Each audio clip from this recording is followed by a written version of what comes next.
holding for Flatiron Energy. Please rise and join me in the Pledge of Allegiance. Flag is, I guess, right behind me. I pledge allegiance to the flag of the United States of America and to the republic for which it stands, one nation, under God, indivisible, with liberty and justice for all. Please join me in a moment of silence to honor our troops and our first responders. Thank you all very much. All right, we have one thing on the agenda tonight. It's an informational meeting. TreeBeard BESS Project Company, LLC, proposal to construct a 140 megawatt, 560 megawatt hour battery energy storage facility on property located at Aspetuck Ridge Road, map 42, lot 2.1B and 1, and 2 Timothy Lane, map 42, lots 2.2 and 2.1A, all in the R40 zone. This meeting will be run a little bit different than most zoning meetings, so I'm going to ask for your cooperation if that's all right. I'm going to ask the gentleman from TreeBeard or Flatiron. Which one do you prefer, guys? You can go with Flatiron. Flatiron. Give their presentation. During their presentation, the commission and the members seated here will be able to ask questions, and there'll be more of a dialogue at that point. Once you are completed, we'll open up for public participation. You'll be allowed to ask your questions of them. It's not going to become a debate. They'll come back, they'll take notes, they'll answer your questions. After those answers, you'll be again allowed to ask questions. This is information. I want your information that you want out there, not what we want. Then you'll have the final statement. Okay? A little bit different rules tonight, but I want to make sure everybody gets a chance to be heard with their concerns, their thoughts, and how they want to proceed. With that, have at it. Sounds good. Thank you very much. Can everybody hear me okay? Yep. Perfect. So I would first just like to thank you all for carving out the time and allowing us the opportunity to present our project to you all. We're really looking forward to kind of formally introducing the project, talking through the details of that project, and then hopefully being able to answer some of your all questions and having a nice dialogue. So, Sada, if you want to go to the next slide. Before sort of diving into the meat and potatoes of the presentation, I do just want to introduce the team you have here today. So my name is Charlie McGovern. I am the Director of Development here at Flatiron Energy. I will be sort of leading up the development efforts on this project. As an aside, I was born and raised in Wilton, Connecticut, so I'm about 30 minutes south of here. I'm a lifelong Connecticut resident. With me, I have Chris Groves, who is our Director of Fire Protection and Safety, and then also Sada Salem, who is our Director of Environmental Justice and Community Engagement. I also have Steve Kochis with me, who is our third-party environmental and wetlands expert. As we progress through this presentation, if it makes the most sense for an SME to address any of the questions asked, I may ask them to come up to the podium and speak. Next slide. So I want to set the table a little bit before diving into the project specifics. What is our vision? Kind of like, why are we here? Why are we working to develop these sorts of projects?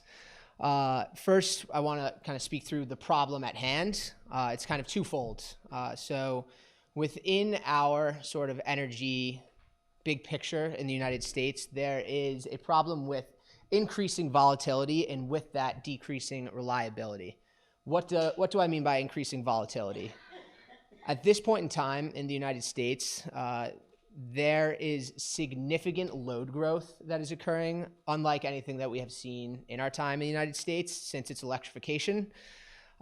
In addition to that, we are experiencing extreme weather patterns, which sort of further spark that as an issue. In addition to that, we have the issue of decreasing reliability.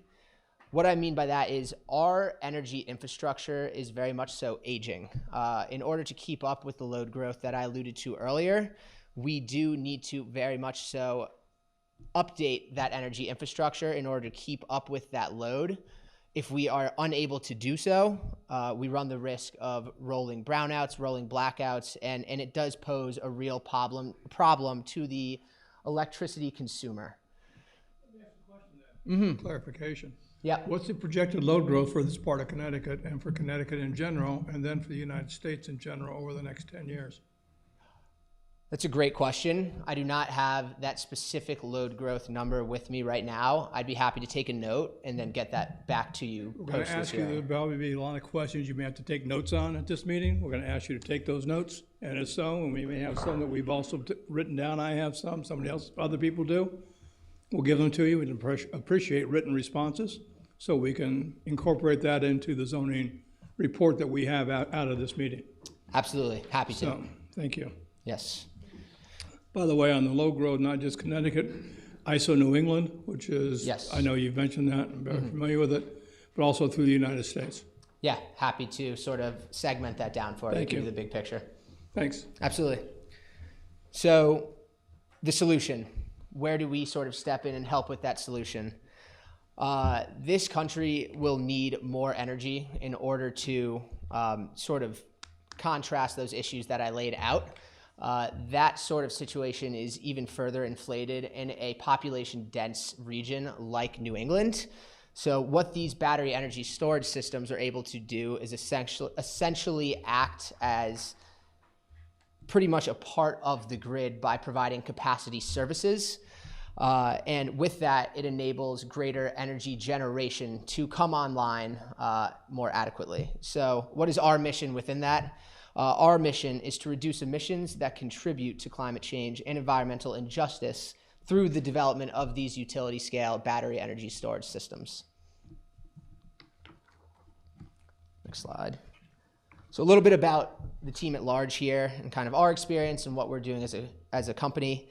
So we are a US-based company with a strategic focus on development in the Northeast. A little bit about what we're doing right now as a company. So we currently have a 200 megawatt battery energy storage system that is under construction in Uxbridge, Massachusetts. That project is currently under construction and slated to come online end of year 2026.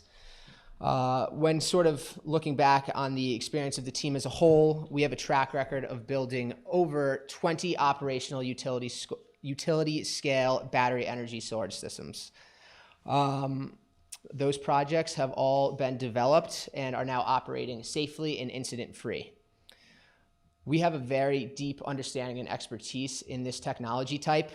We have dealt in many different sizes of these projects. We have also operated across multiple different voltage classes, just sort of highlighting our depth of experience within the space. We have additionally have very strong experience in sort of capital raising for these types of developments, with over $40 billion of capital across Flatiron careers having been deployed. Next slide. So a little bit about why here, why Connecticut, why New Milford, and kind of the benefits that this project can bring to you all. I like to kind of segment this into different subcategories. So first, economic.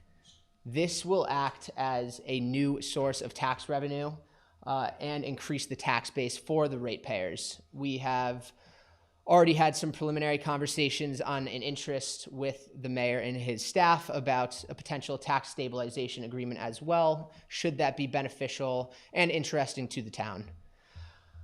Touched on this a little bit earlier about the need to modernize our grid. This sort of project does allow for the avoidance of very, very costly network upgrades to the transmission system.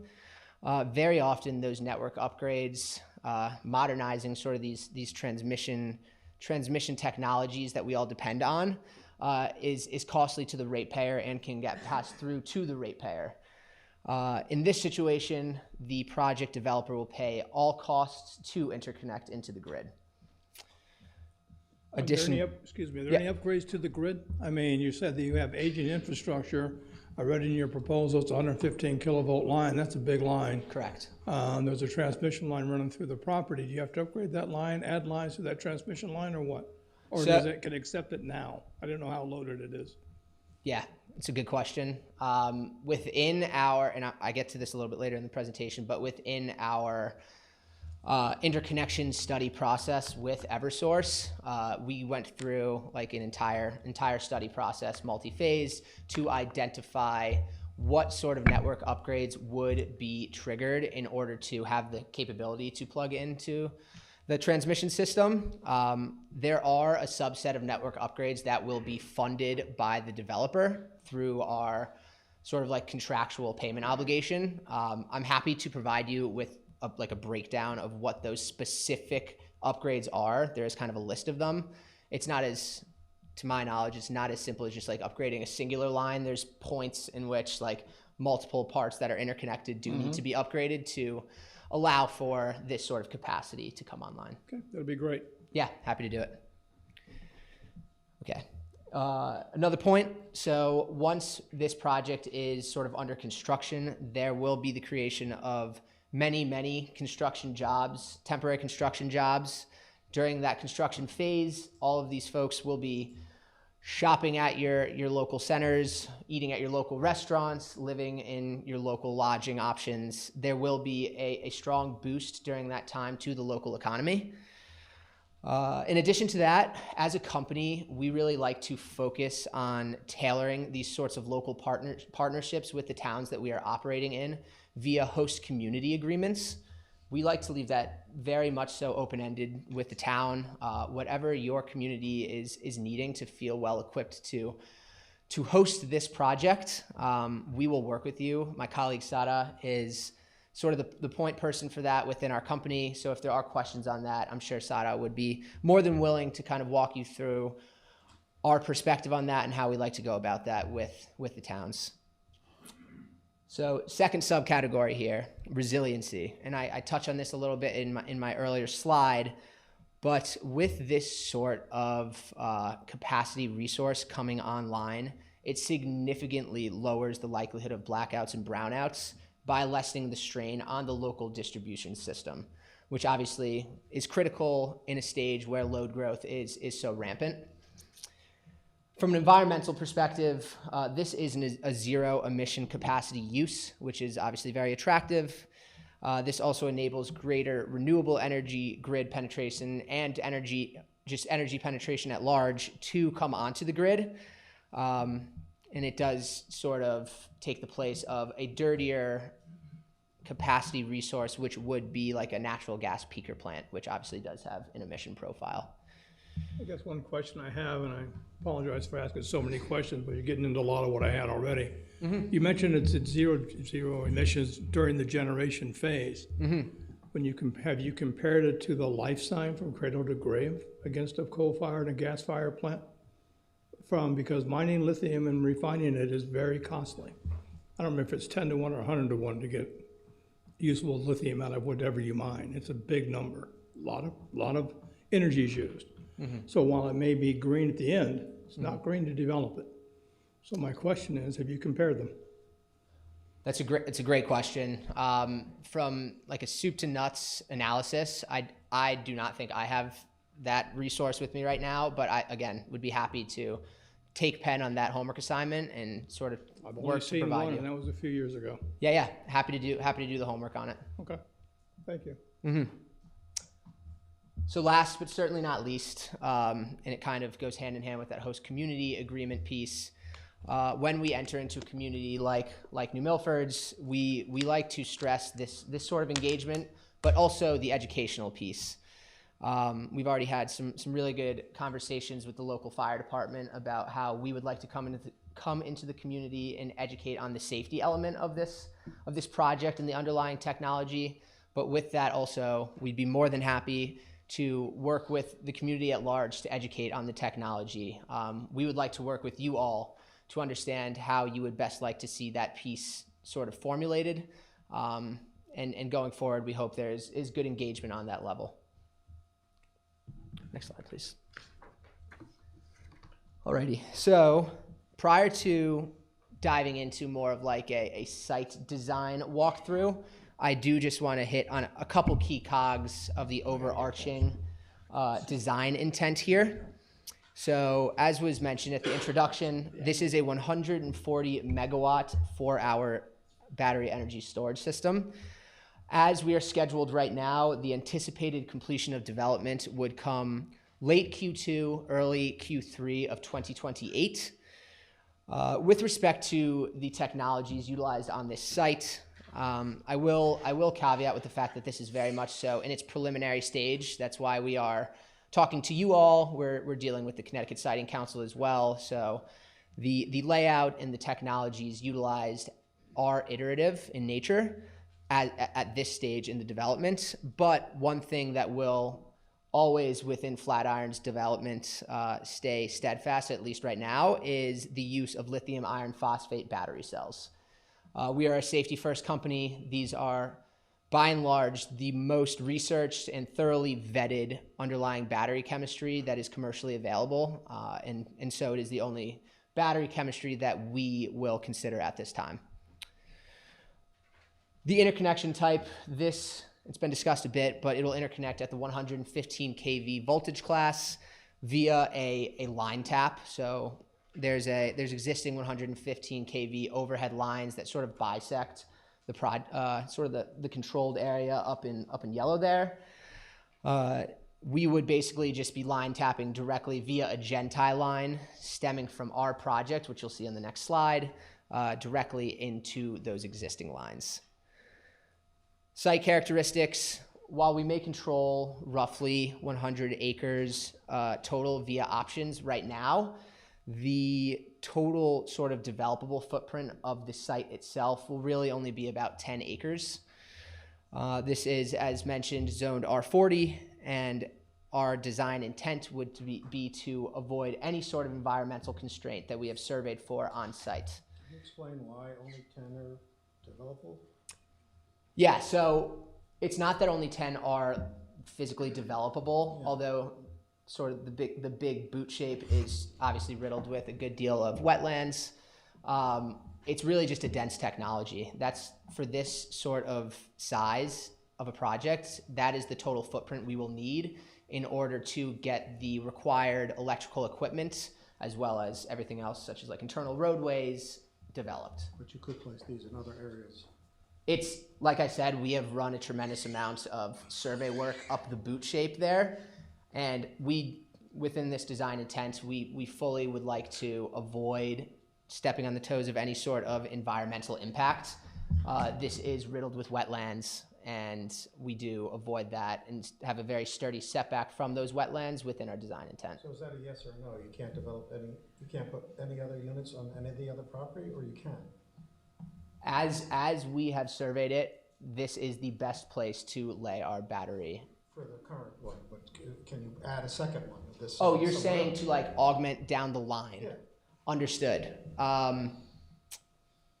It's a tough question for me right now because we have really only focused our survey work on like the best optimal place to lay a battery site. With that said, you can do a lot with different sorts of earthwork. So is it possible for batteries to be laid elsewhere on site? Sure, but I think at that point it's kind of like at what cost to the land and preserving the land. On other sites that you have developed after you did phase 1, have you started phase 2? Not at Flatiron, but in previous careers, yes. So it is open that this could expand. Oh, understood on the question. So here's how I'll answer that part of the question. In order for this to expand, you would need to, it's basically maxed out electrically via the LGIA we have with Eversource at 140 megawatts. That is a very lengthy process to study a project electrically. So in order to add any additional megawatts to this POI being point of interconnection, you would have to run an entire new interconnection study, which is a multi-year process. Would you be possibly setting up standby batteries in case of failure on those batteries? Understood.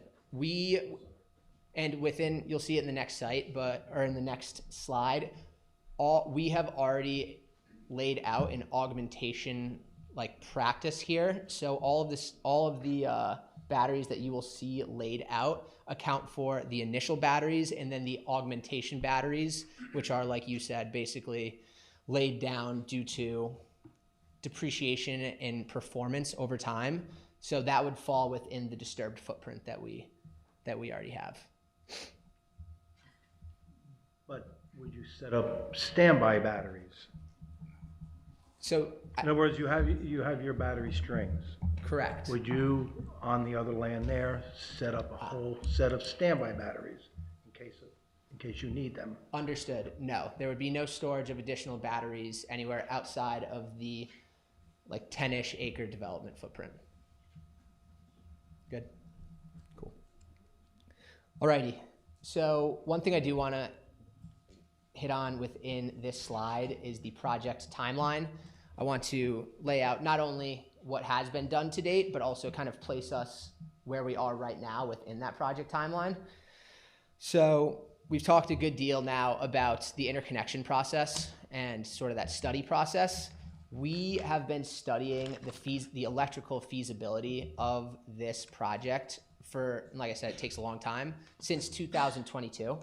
So we have been working with Eversource on going through the different stages of their interconnection study process. And as of September 2025, we have an LGIA executed with the utility. That is a large generator interconnection agreement. It is basically the contract you will sign with the utility for like the ability to plug into the grid, right? We have vetted this electrically. We have an agreement with the utility. Where we are at right now, we are actively engaged with the Connecticut Siting Council regarding our certificate for environmental compatibility and public need. That is the sort of driving permit here. We have submitted our draft application to both the town council, the mayor's office, as well as all of the other required parties. And from a process perspective, we are now in our municipal engagement window. So from the state process perspective, we need to be in this municipal engagement window for roughly, it's 60 days. It's a minimum of 60 days. I do just want to let it be known that at Flatiron, we try to engage throughout the entire pre-construction, construction, and life cycle of the project with the local municipality. So that 60-day minimum engagement window ideally will not be the end of our engagement with the town. We like to be a part of the town and be having those conversations as we go and continuing to engage. Next slide. When did the window open? The window opened on October 15th. October 15th, 2025 was when everybody received the draft application. And we're hearing about it today? No, the draft application was submitted to the town council folks as well as the mayor's office. So the 60-day window, we're already, what? 10-15, yeah.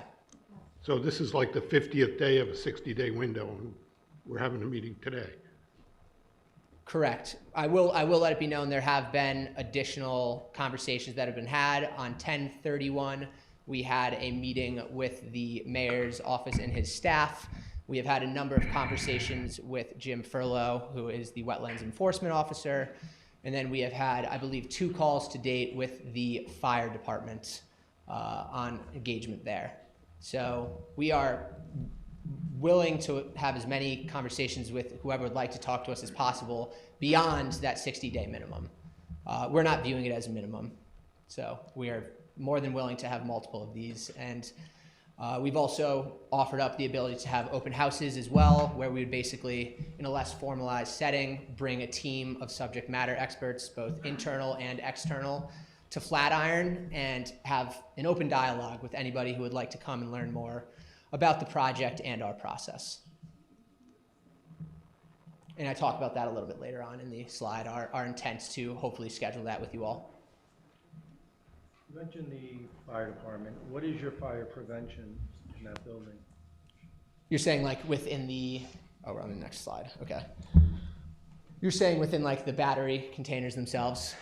Yeah, so within, and I will have Chris opine if I don't hit all the notes here, but within the battery containers themselves, there will be a coolant, like a liquid coolant, but there will be no sort of like sprinkler or extinguishing retardant that will emit should there be a fire event.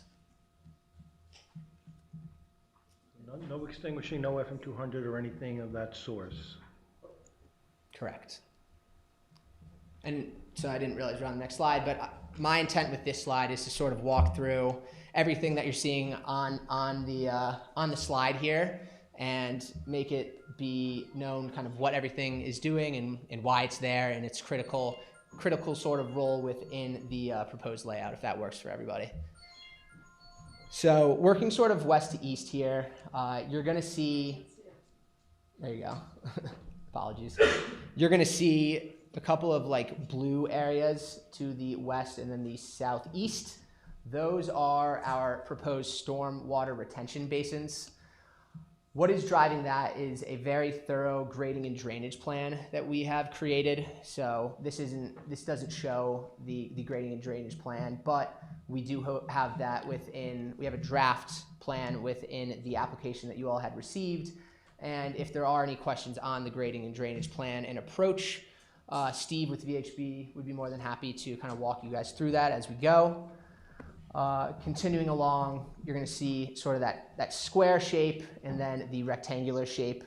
That will act as, so the northern square will act as the Eversource switch yard, and then the one south of that will be our collector substation. The primary function of those is basically to take in energy from the grid at that 115 kV voltage class, and on the flip side of that, also send the stored energy out to the grid. You're going to see sort of that green line in the top corner. That is the proposed Genti route, so that sort of transmission, like the shorter transmission line that will make its way out to the western 115 kV lines to effectively plug our project into the grid. We are actively working with Eversource on that routing effort. Moving along, we already mentioned sort of the blue battery containers, but those are where we will store our batteries as well as our inverters. So our batteries' primary function is to store that energy that is coming from the grid, and then when it is most needed, discharge back to the grid. And then the inverters that will be housed within the battery containers, their primary function is to shift that electricity from AC to DC and then DC to AC, so alternating current to direct current and vice versa, depending on if we are charging or discharging. What's your duty cycle on discharging? Do we have that number? Okay, we'll take a note on that because I think it's technology dependent. So The ones I've looked at in the past are you discharge once a day for best use. So I'm just curious if you're doing that, if you're going off of ICE New England demand prompts to you. Understood. So contractually, I will caveat with the fact that we do not yet have like an offtake arrangement with CT Deep. They are due to come to market in Q1 of 26. So how that will look and sort of the contractual obligations we have electrically remains to be seen. But I'm happy to kind of take pen and do a little bit of a homework assignment on sort of the technologies that we are planning to potentially implement to this site itself. Okay. Excellent. Alrighty, so you're also going to see in between all of the BESS units some what are basically small gray rectangular shapes. These are meant to represent the transformers on site, which will both step up and step down the voltage of the electricity depending on where we are at within the charging and discharging process. Then outside of there, you have your internal roadways, which will be IFC compliant. Those are the gray areas. In sort of the southwest portion of the fenced in area, there's going to be some storage area and like an O&M building effectively. There will be parking on site, and then this all will be fenced in. So outside of that, I think you kind of get outside of the fence line and you start to talk about stuff outside of the really disturbed area. But if you look all the way to the east of the project bound, we do show some like tree planting. There already is, if you're familiar with the area, a tremendous amount of like vegetative cover via the existing trees that sit there. We have a landscaping plan that we are working through and would love to kind of work through with you all as well as the states to hopefully help to bolster that vegetative screening effort and really work with you all on attaining that. If you look at the southern portion of the visual, there is sort of that green odd-shaped piece. That is a delineated wetland that we had surveyed. We keep a 50-foot setback from that wetland, from a minimum 50-foot setback from that wetland to the fence line, and then a minimum 100-foot setback to the nearest built structure. Are there any questions on this slide presently? We can always come back to it. Why New Milford? Why New Milford?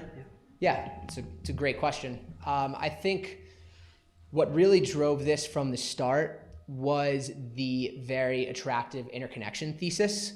So you're talking about a plot of land that is directly adjacent to a 115 kV transmission line with limited network upgrade spend needed.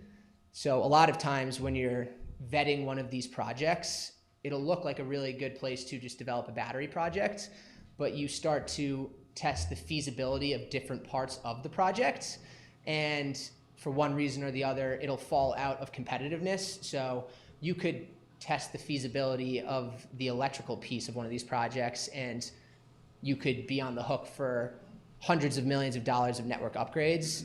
That no longer works. So in this instance, we were able to find a spot that had a palatable amount of network upgrades to make this a competitive project for the state of Connecticut. I have a question for you. So you're talking about the wetlands, but have you mapped out where the aquifer sits? Because when I looked at the maps, it looks like you're sitting right on top of the aquifer. Yes, so we are aware of where the aquifer protection area falls. It is on our site. So yeah, we are aware of where that So sits. you are sitting in the aquifer. I'm sorry? So you are sitting on the aquifer. A part of the project Right. falls within the aquifer protection area. Okay, thank you. Yep. Any further questions on this slide? Yeah, on this slide, can we, Yep. in the future, get a full picture of what this site's gonna look like? Not just Like, this, everything? yes, like a 3D rendering almost. So that is in the works presently. We would hope by the next engagement, we will have a fully blown rendering set for everybody to be able to look at. Also like to see some of your other sites, so we can see real life what the buildings are gonna look like. You know, so you just take some pictures of your site in Massachusetts, I think I was reading or something. Yes. Just so we get an idea of what we're looking at for sure. So I'm asking for two things. 100%. So the site in Massachusetts is, like I said, it's actively under construction. I was out there, call it a month ago, and they were at the stage where they were just moving a tremendous amount of dirt and doing a lot of earthwork. So as is presently, it does not look like a battery site, but I would be more than happy to pull a number of visuals for you, kind of indicating what this sort of battery project may look like in like a rural setting. I got a follow-up to that. So you said there were over 20, right, projects that you've done before? So what about looking at any of those? Yeah. So those 20 projects were meant, and I think I caveated this, talking about the career development arc of everybody on our team, specifically our development team. So we all came from different shops, and those are developments that were made during that time period. Maybe the second? Am I understanding that you have Massachusetts as the first that's still under construction, then we'd be the second site for what you guys are working on? So now? there are a number of developments that are at least either equal to this stage of development or a little bit more advanced, all within the Northeast. How many sites has Flatirons actually developed, not as a career move, but as a company? Yeah, so our first project that will be energized is the 200 megawatt project located in Uxbridge, Massachusetts.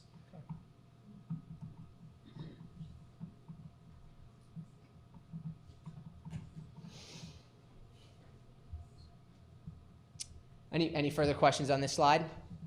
What's the setback from the road? Yep, good question. So the setback, So the setbacks that we implement are from the fence line to the parcel line. That is a 100-foot setback. And yeah, so effectively the road line there, 100 feet. 100 feet from the center of the road, from the side of the road? No, from the parcel line. From the end of the parcel parcel line. bounds, correct. Okay. And the house across the street? House across the street, nearest resident Yeah. would be roughly 160 feet. And to the tennis club? I do not have the northern setback to No. the start of that Oh, it's parcel quite a line. bit further, okay. I'm sorry? It looks quite a bit further, but, Yeah. yeah. Just to give you an idea, and I don't know if anybody from any of the development teams within the town have told you this, when zoning looks at a project like this, we don't want the neighbors to see you at any of the four seasons, Okay. Understood. which means different types of trees, all native to Connecticut, undergrowth, brush, bushes, well maintained. That would be one of our requirements that actually came before zoning. Note taken. Understood.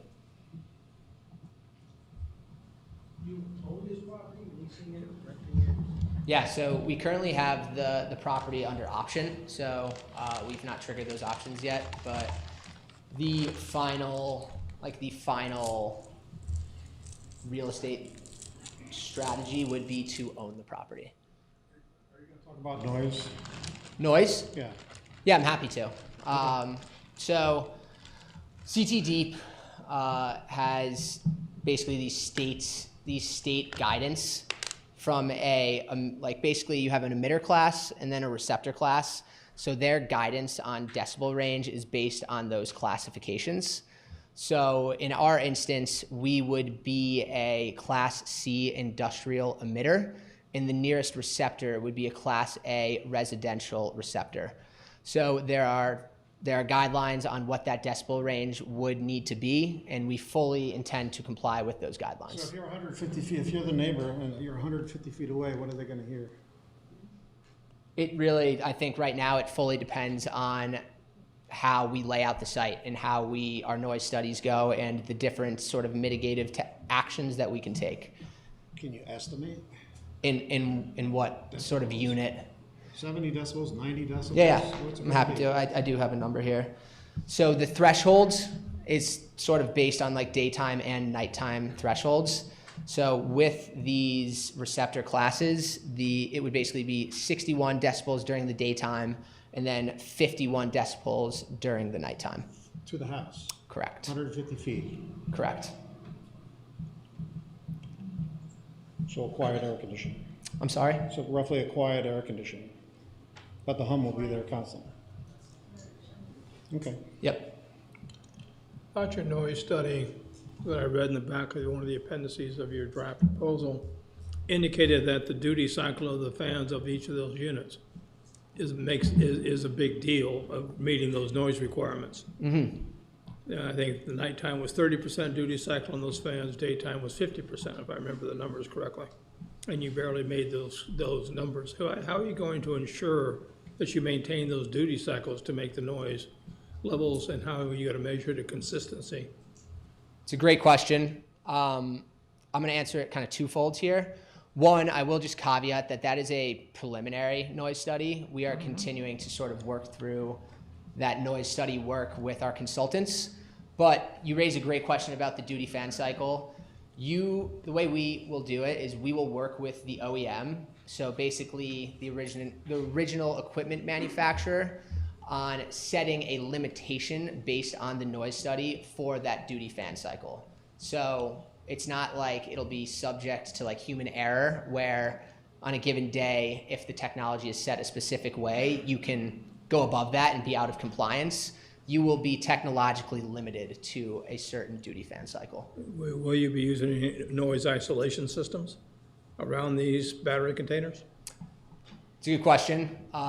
Like I said, the final noise study is yet to be set. So until we have that recommendation from a final noise study, I wouldn't want to give you wrong information, and so I don't have our final noise approach yet, but remains to be seen. One final question on noise. At 160 feet, you say you're going to be 51 decibels at night. What's the sound on site? It's a good question. I do 'Cause not. drops off pretty rapidly with distance, so it's a pretty noisy site then.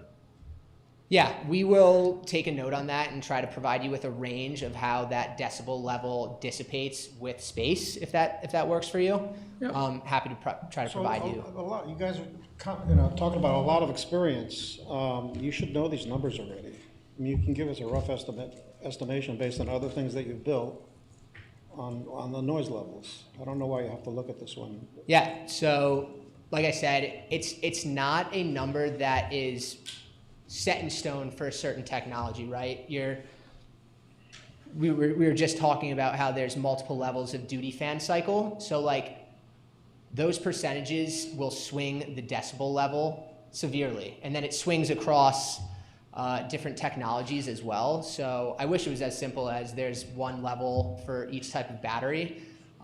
There's a massive range, and these technologies are always changing on a monthly basis, essentially, with improvements on this sort of stuff. So it's not a stagnant data point. It is an ever-evolving data point based on technological advancements. I'm just asking for a potential range based on your experience with the other 20 sites that you have behind you. I mean, you're swinging from 50 to 90, 50 to 100. I mean, I'm not hearing a real number yet. I will take a note and get you that number. We do have people internal to Flatiron who are much more specified to noise engineering than I would be as the So, real I estate mean, the developer. distances that I'd be interested in is at the road, basically, and then at 150 feet to the neighbor. Those are the, it would be really nice to have a range that we could expect, a real number. Yeah, absolutely. So I think that number that I did provide would be the threshold at the house. But if you're looking for something closer to the site, like the point source, I'd be happy to get that for you. Do you have a completed site that you can actually use as an example You're saying, for the decibels? In other words, a site that's complete, up and running for the last year or two, that you could use as an example for the amount of noise that's going to be coming out of it and what it will be 150 feet away. yeah, like I said, our latest stage development is currently under construction. So I wouldn't have a Flatiron specific data point, but these OEMs are flush with data on these sorts of studies. I would be happy to compile that for all of you and try to give you a noise report on how these things typically will work out based on the handful of OEMs that we will consider for this sort of development. But we don't have a real life example. At Flatiron, no, we do not. Excuse me, we're going to hold that question. It's okay. Just a reminder. Thanks. Go ahead. Good? Okay. Can you go to the next slide, Sada? So now I'm going to have my colleague Chris come up and sort of walk you through our approach to safety, and then we'll move on from there. Chris, good to go?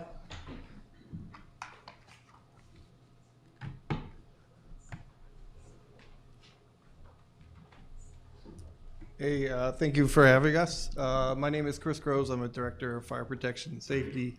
Prior to Flatiron Energy, I worked for a major battery manufacturer on compliance testing of these systems, and I also currently a technical committee member on both Underwriters Laboratory for 9540, which is the standard for energy storage systems, and I also am on NFP 855, or National Fire Protection Association task groups for energy storage systems. So we take a layered approach to these systems, obviously from the selection of the battery equipment. We're only using tier 1 manufacturers that are UL listed for ESS or battery systems. They go through rigorous compliance testing, including fire safety as well as electrical safety. They have built-in safety systems that are compliant to the latest requirements of NFP 855, which is the standard that oversees these installations. From a site perspective, I lead the engagement with the local fire department. We have an internal set of guidelines for designing these sites, taking into account fire department access, access road requirements, water availability, spacing of the units. So we never say exceed the manufacturers or the code requirements. Obviously, we have already engaged with the local fire department and talked to them a little bit about the project and getting any concerns they have from their side. If it comes to training, that's standard on these systems. So we will create a site-specific emergency response plan. We will provide training to the fire department before the system actually gets turned on. And then we provide annual refresher training due to any staff turnovers. And we also do voluntary site inspections based on the latest fire code revisions that come out every 3 years. What is the protocol that you use if a fire breaks out in one of the containers? It is a observe and contain approach. But depending on the severity of the incident will depend on their approach. For these type of systems, the fire department would stage outside of the gate to the systems. They would not be allowed to enter until our subject matter experts are notified and allow access into the site. These systems are designed to say fail-safe, so they're designed and have undergone compliance testing to demonstrate that it is contained within a single unit and it won't spread from one unit to another unit.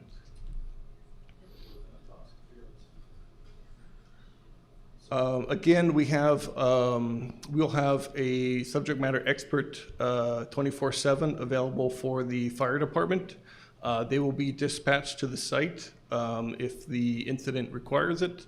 That team is located in Connecticut. They would arrive on site likely within 1 hour of the initial call. That is to assist the fire department in sizing up the scene and any remediation that may be required after the incident happens. Is there any protective equipment required from fume exhaust from the fire that escapes the container? Anything like that? No, so the emissions from a battery fire are very similar to a household fire. These systems are set back outside, say, 100 foot from the property lines, which is deemed a remote location. The emissions dissipate very quickly into the air. Initial plume studies show that there is no public concern or hazard to past the roadway east of the site, even when factoring in high winds and the prevailing winds in the area. Any debris possibly leak into the aquifer underneath us? So with the observe and contain approach, if there was a fire incident, the fire department would not be offensively fighting the fire, trying to suppress the fire. It would be used on cooling exposure to any adjacent units if required. So we're not anticipating actually using fire water on the site. Again, it would be observe and contain, use water as needed. Okay. Any special equipment that they need for this project that the town would have to purchase?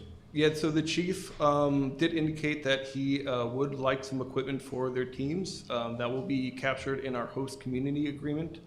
He has not yet provided that list, but we're happy to provide that for his department. Again, as the project matures, we will be sharing site-specific documentation with the fire department and the fire marshal for this equipment, providing emergency response training. We will also capture, as I mentioned in the host community agreement, any equipment that they may be required. We do have, again, that 24/7 emergency response plan with teams local in Connecticut to assist the local fire department should an incident happen. And we will be, again, yeah, engaging with the fire department, working with them in anything they need. So in the event of a fire, is it recommended or required evacuation from the local houses? No, depending on the prevailing winds and the size of the incident, at least the initial plume study shows that there is no expectations of the plume traveling outside of the property boundaries. That would be detrimental to the public safety. Typically in these sorts of incidents, it's a shelter in place, unless, shelter in place would be the primary So response. Our emergency responders would be recommending whether they should stay in the area or not. I'm So sorry. if the winds are heading in the wrong direction, they're going towards the house, then I'm assuming then they would be requested to evacuate. They would be sheltered in place, would be the typical response. If there were, say, excessive winds in the area, typically you would employ a fog type pattern from, say, a fire apparatus. You can knock down those emissions as well. That part of town is in a gully. So if it's a hot summer day and there are no winds, where's all that going? It's just gonna sit right there in the neighborhoods because it's not gonna go into any prevailing winds or anything. It's in a gully, that area. Yes, the emissions dissipate very quickly once they go into the air. If there's no wind to break them down, I mean,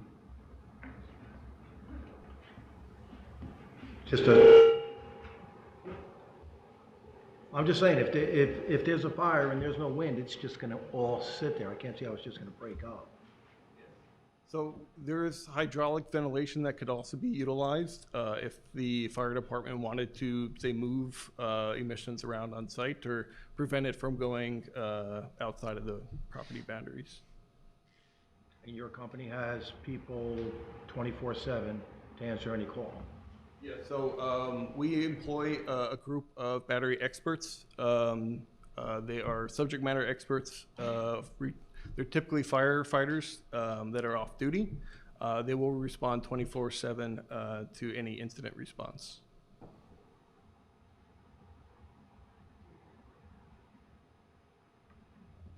Okay. All right, thank you. I'll turn it back to Charlie.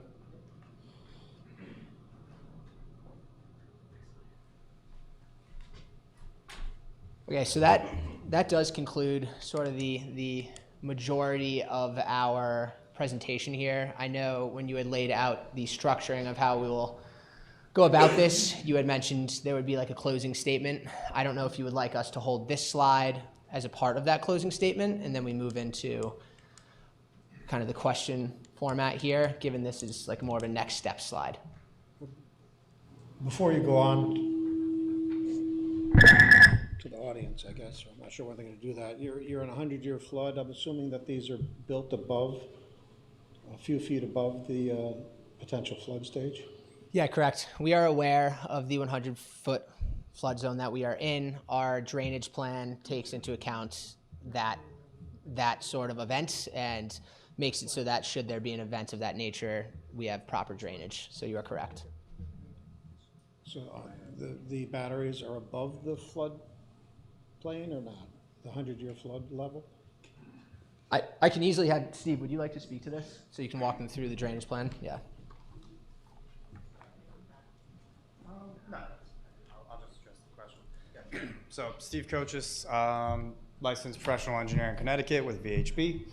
The batteries, the current grading plan that we have right now has the batteries all about 4 feet minimum above the flood zone, and the substation and switchyard are about 3 feet above the floodplain as well. Okay. Thank you.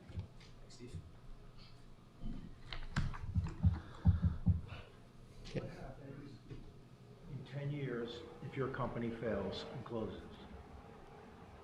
It's a good question. Really what is going to be standing up this project is that long-term arrangement with the utility, right? So should there be an event where, you know, Flatiron is no longer, or there's a sale, somebody will step into that contract, and within that contract, there are contractual agreements on how this project will have to be run going forward. I've seen where companies like yours fail, someone else does come in, and the standard is much lower than what you guys have done. And you know, that is a concern. And there's nothing, we won't know it because we won't see it. The gentlemen and ladies and gentlemen that'll be working there will know it, but we won't see it. You know, we'll just, on the outside, just say, okay, there's the building. So there's really no guarantee that if your company fails, that this site will still be running how you guys would run it. It's a good flag, but I will just let it be known that there are, like, it's not only Flatiron who will have eyes on the operation of this site, right? There's Eversource, there's ISO New England. There are much larger governing bodies to this project who will ensure the safe and well-run operation of this project going forward, regardless of operator. How often would Eversource be on site inspecting the site? Rarely. Really, what they will be responsible for overseeing on like a specific cadenced basis will be that switch yard and then the Gentai. So. And I'll just add one more thing. There will be a decommissioning bond for that. So that decommissioning bond is going to help with the decommissioning of the eventual project, any incidents, and such that Flatiron doesn't exist, that will be to the city, to the town for the town. I'll repeat it. You're good. Sada was saying that there also will be a decommissioning bond put in place at the start of this project development as sort of like a financial backstop and assurance against any sort of unforeseen circumstances like you laid out. That includes removing the batteries. Correct. What's the life expectancy of a plant like this? Of a project like this? Yeah. Yeah, roughly call it 20 to 25 years of operation. What happens after that? So there will be a decommissioning plan So that it comes down. You don't rebuild it to keep it going. You just take it down. it's case specific, but there will be a decommissioning plan that we are already working through right now that outlines what that process will look like. So any sort of electrical infrastructure that can be recycled will be recycled for a different or the same use down the line. Anything that cannot be recycled will be safely removed within the standards that it needs to be removed. And then we will basically return the land back to the existing nature that it was in prior to our being here. Do you expect the batteries to last that period of time? I mean, if you have a failure, you pick one up and you replace it with another one, or how does that work?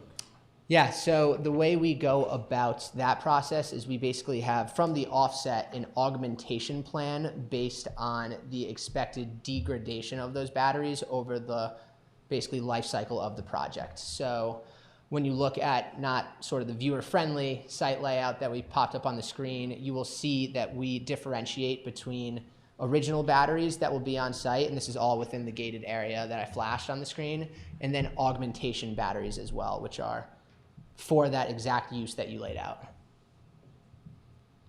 How many do you expect? I mean, I guess I'm interested in how many you would use. I mean, how many batteries are on the site now as planned? I don't have that specific number on that site layout, but within the draft application, I believe we have like the megapack count for the layout. This is all on tap. Yeah. Just so you know. Happy to also follow up with a full equipment count as to what will be on site and just give you all of those numbers. Again, this is a preliminary plan. I'm just kind of curious, does it change, you change battery every 10 years if you need to? I mean, Yeah, each augmentation plan is sort of site specific based on the megawattage and the amount of batteries that you have on site at the start. So it is kind of like a site-specific strategy, so to speak. But I'm more than happy to follow up via email and just call out that layout within the draft application that does sort of differentiate the augmented batteries or the augmentation batteries and the original batteries. okay. Yeah. Got a couple more questions that weren't answered in your slide deck. Is that about your draft proposal? If that's okay to go through that now before I open to the public? Absolutely. All right. You made a comment in section 3A of the introduction that this project is less impactful to the environment and ecologically and more beneficial than a housing project. Can you explain what you mean by that and how you came to that conclusion? Because it's not obvious. Sure. So it kind of revisits the thesis that I was harping on at the beginning of the slide or at the beginning of the deck, apologies, where this part of the country and really the country at large is in critical need of capacity services due to the aging electrical infrastructure.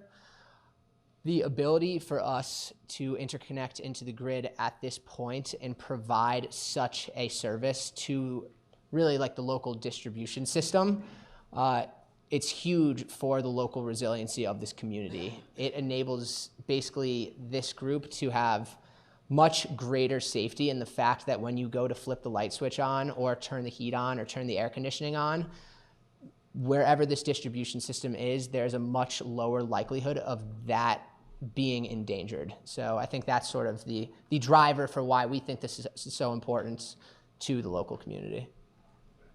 You also made a comment on the, May I add one thing? please? Come up to the mic, sir. The other part of that is the impact. These are low impact projects, meaning there's not going to be trucking coming in and out. It doesn't add to the localized pollution. It won't add traffic. There is the construction phase, but overall, when it's operational, it's a very stagnant and just like storage unit. There won't be trucking, there won't be any increase in traffic again, and it won't increase localized pollution in the community.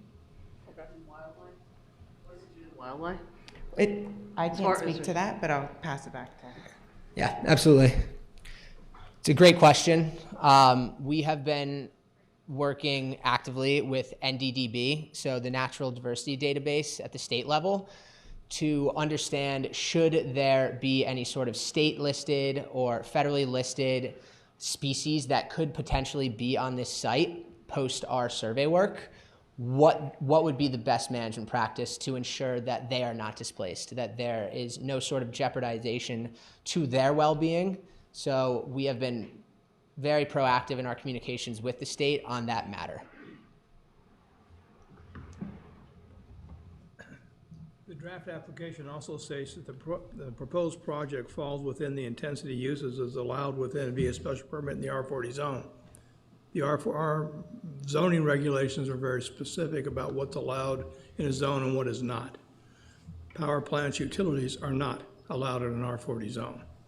Now, PURA can override that, so can the siting council. But that was a misleading, in my mind, that was slightly misleading in the draft proposal. Does not accurately reflect the zoning regulations of the town of New Milford. You should consider revising that. It's a good note. Thank you. Appreciate the comment. You say you're going to test the facility annually, or the BESS will be tested annually? Is that enough? So there will be a total, like a very strict cadence on when different operators of the system will be on site. So we will work with the OEM, so the original equipment manufacturer, as to when they will need to be on site to test the batteries and make sure that the batteries are working correctly.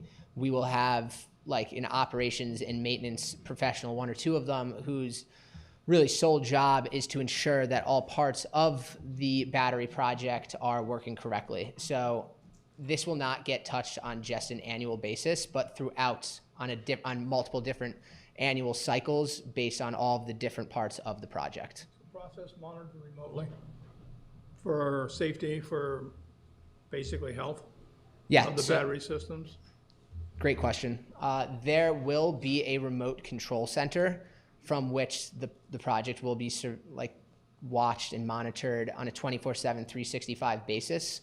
However, as you saw on sort of the site plan, there will also be an operations and maintenance office on site should somebody need to be on site for different checkups, different parts of the project. So, yeah. What's the contractor response time with the operation and maintenance crew? Should the fault occur and you pick it up at your remote center? So you're saying, If you find a fault come across from your monitoring, What's the response time to get on site? It kind of goes back to the same point that Chris made. The way that communication will work is those who are running the control room will see a fault or an irregularity. They will immediately elevate that to both the safety subject matter expert. So in that case, it would be somebody local to Connecticut, as well as Flatiron. And as Chris had mentioned, in this situation, the proximity is quite nice where they would be on site within an hour. Okay. Yeah, Chris is going to expand a bit as well. There's two kind of different pieces there. So all of these systems, as part of the warranty requirements, we will have long-term service agreements for them. So that maintenance schedule is dependent on the manufacturer that's selected. Typically, it's a biannually or annually maintenance. All these systems are monitored 24/7, so they have different levels of warnings and alarms. Anything that's deemed a warning not immediately affecting the unit is typically ticketed and then followed up on the next service visit. If it's any system that's deemed a fault or potentially that could escalate to, say, a thermal incident, the system's automatically disconnected and that ticketing is escalated as a priority. You mentioned tier one vendors. It's only you work with tier one vendors. I noticed Tesla was the cut sheet that you used. Tesla Megapack, I think. I forget which the number was. Do these systems meet Buy American? The Buy American Act? So the Tesla Megapack product is built in California or Texas. So it does meet Buy American. How about the other tier one vendors? It depends on the. I think you mentioned 3. It depends on the manufacturer. Most of them have domestic content available for these systems. Okay. Do have one other one, I think. You mentioned in the draft proposal, and it goes to a fairly lengthy paragraph, that this system will provide a peaking capacity, balancing service, including reserve capacity, frequency regulation, and others. The best of my knowledge, having reserve capacity and frequency regulation for lithium-ion batteries are incompatible in the same container through the same inverter.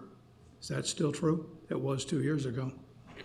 So I think the way that is meant to be worded is you're listing kind of the host of potential service arrangements that batteries can have. Like I mentioned earlier, we do not have a specific contractual offtake arrangement yet with CT Deep. So how that will be structured down the line remains to be seen, but it can go a whole host of ways based on how these batteries are able to be laid out. Okay. That's probably should reword that of how you said that inside that draft proposal. Again, it was misleading because they are different designs. Is that correct? For frequency regulation and reserve capacity? I would not be the civil engineer to speak to that, Not a civil question. or electrical, but Chris, do you have that? Frequency regulation is on the order of milliseconds, reserve capacity is on the order of hours. You got a time problem. Yeah. So what's being proposed is a 4-hour system here. So Thank you. yeah. So it's not frequent. You might want to reword that paragraph. Yeah, happy to. It would be misleading to the people who are going to read this and judge it. Mm-hmm. And one more question, I think, is then I think I can be quiet for a little while. Or maybe 2. The distance from the EMS generation source, which you talked about inside of your draft proposal, we now know how far it is to the residents. We know how far it is to the local businesses. Does that EMF, the electromagnetic force radiation, basically, it affects cell service, satellite service, internet service through the cables, which may or may not be properly shielded?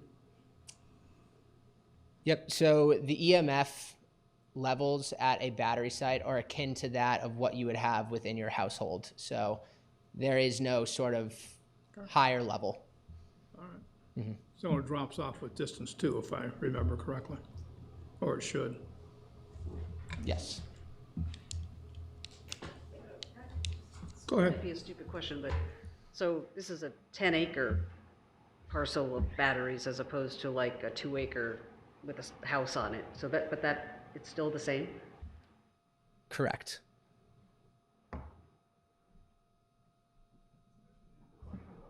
Yeah, I'm gonna ask one more question about your community engagement period, because this slide scares me too.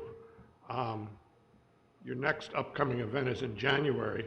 Your community engagement period ends in like 9 or 10 days. Would your company mind giving a written agreement that you're gonna extend your community engagement period from 60 days from today? So I'll start my response to that question just with the caveat. We are willing to come and engage sooner than that. If you would like an open house within the month of December, that is totally fine. But our engagement will continue on throughout the development process. When I said that earlier, while there might be like a state level window, that window does not limit our ability to continue to engage with the local community. We continue to do that far after that sort of state standard. But happy to work with all of you on how we structure this and schedule this going forward. And we'd be happy to sign your agreement.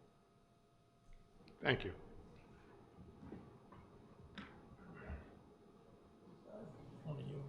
Pete? You're next official. I'll wait till after the public, give them a chance. Okay. All right.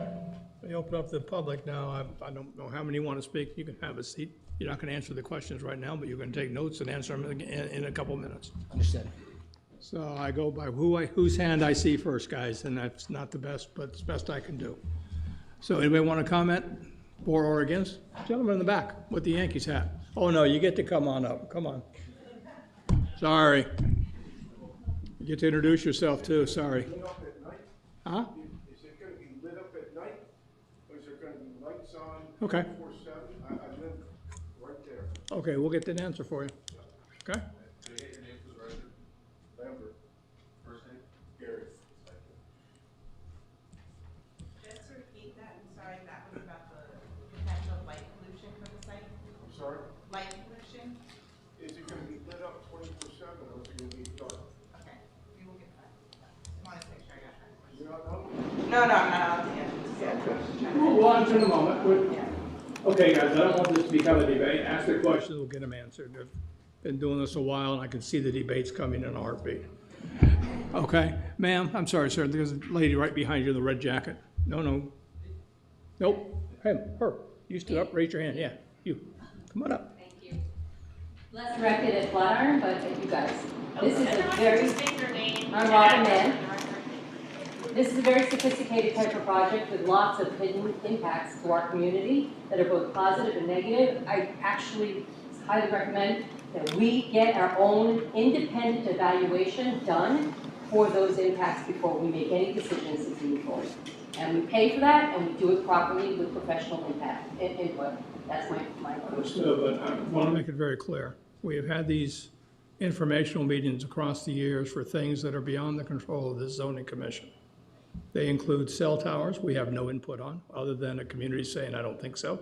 We can write a letter. Any solar project over 1 megawatt, we have no control, 0. Anything under 1 megawatt, we can. That comes through us. This type of project goes through the Siting Council in Pura. We will write a letter after this expressing our concerns or our positives and negatives, however this comes out tonight, because I'm not going to prejudge that. But on a personal note, I agree with you. Okay, thank you so much. Just FYI. Yeah. There's a gentleman in the back who's raised his hand several times with a red shirt. Yeah, that'd be you. Bill Dunkel, over here.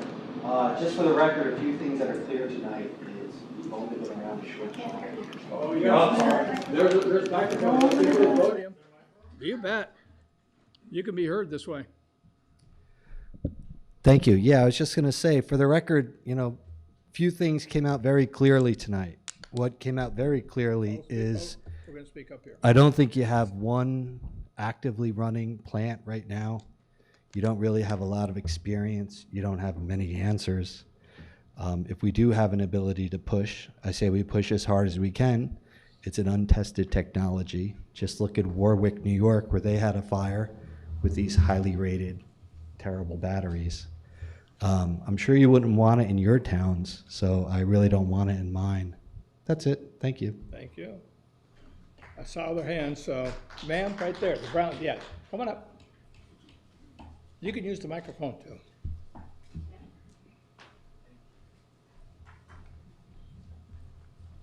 Hello, my name's Glenda Reining, last name spelled R-Y-N-I-N-G. And I had two questions. One, that they've said that they're aware of the aquifer and the wetlands there, but I've done some research on lithium batteries, and it said if the flood went too high and the batteries did get soaked, it would cause something called thermal runaway, which would cause a fire that would be very difficult to put out. So I want to know if they were aware that that area floods often.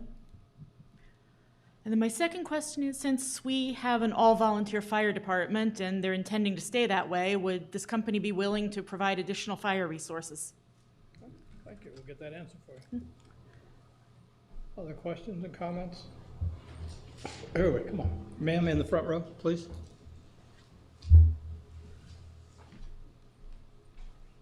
Hi, my name is Cheryl Hill. This project is slated to be a mile from my home, and I just want to point out something that there seem to be a lot of misleading things, the use of semantics. I feel some of these things are very manipulative, they're condescending. So we started this meeting with this kind of, we're coming into your community and we want to be buddies. That's not how it's feeling. Just so you know, from our point of view, it's not how it's feeling. You're coming into our town. I don't know now if it's 10 acres or 100 acres, because I keep hearing different things. We're at a preliminary stage, but we have 10 days left, and you've actually started this project in 2022, but it's preliminary. There's just a number of discrepancies, and it's perfectly safe, but there's potential that I'm gonna have to shelter in place with my children. Okay, I think we need to, and I don't even know if we have the ability to say no.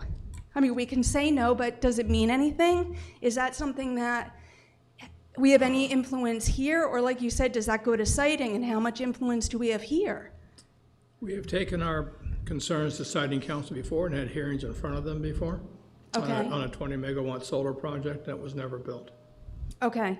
So we do have some influence. Okay. Am I gonna say it's huge? No. Right. But we have some, just not a lot.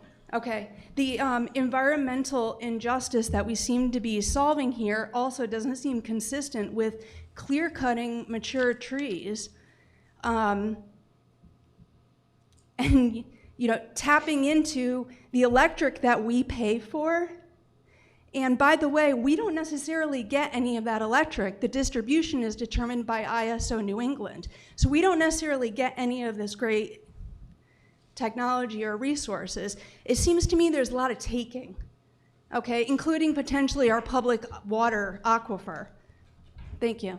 Thank you. Sir? Robert Hill. I'm an environmental health and safety officer in a corporation in Danbury. I've been doing this for quite a few years. Obviously, there's going to be other questions about areas that I'm not too expert in, but one thing I was concerned about, and you really brought up a good point about the decimals, what this is going to emit out, and I'm hearing different numbers and stuff like that, and then we don't have an experience in the matter of how much it's going to emit. But anybody ever factor in, you got a ridge off to the west, you got a ridge off to the east, you got a plateau to the north, which is where the thing there, and that all that sound is going to bounce off those ridges. And I don't think anybody really factored that in. And I'm an expert. I know about hearing enough. And I talk about this with my guys all the time. This is going to bounce off those ridges. You got housing off to the east and to the north.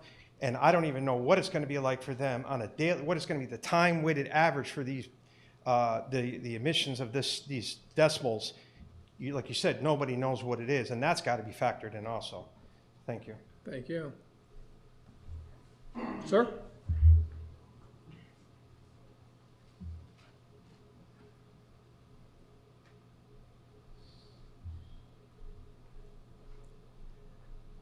Howdy. I moved from Texas. That's where the howdy comes from. We moved into a new house in February here. Loved the place, enjoyed very much. What's spooky in this conversation is that I live on Tall Oak Drive, which is closer than a mile from where this construction is going on. And of course, have heard the construction noises for some time, and hooray for them. But the noise factor that these machines generate is something that it had not occurred to me. I don't know what that means in and of itself. They said, but I don't know how far that goes in less than a mile. And that's a spooky thing, day and night.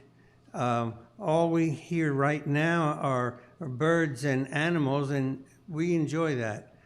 The second thing that I would ask is that I had some experience concerning Chernobyl, which was an atom explosion that has nothing to do with this, but it made me spooky to the fact that I don't know what a generator unit of electricity as this is going to be, as powerful as this is going to be, and I don't have the vocabulary to choose the words.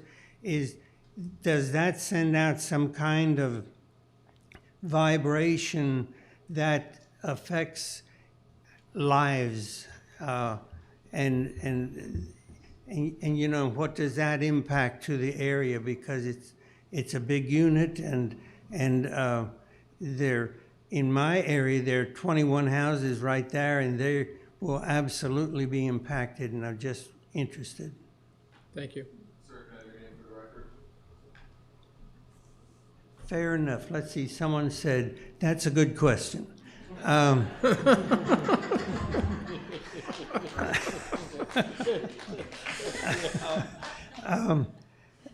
Andrew Elam, and the house sitting in my name, I'm 93. It's in my daughter and her husband's name. Anyway, it's Hole, H-O-L-E is the name of my daughter and her husband. Thank you. Thank you, sir. This gentleman.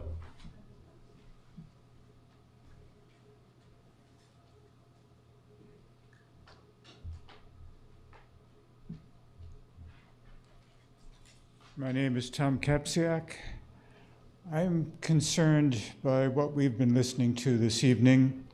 There are a number of assertions that are being made that are not backed up by anything close to being data. The assertion is that there is a need for this facility. There has been no documentation confirming the need. There has been an assertion that multiple sites have been evaluated. There has been no documentation proving that any sites other than the one on Aspetuck Ridge has been reviewed.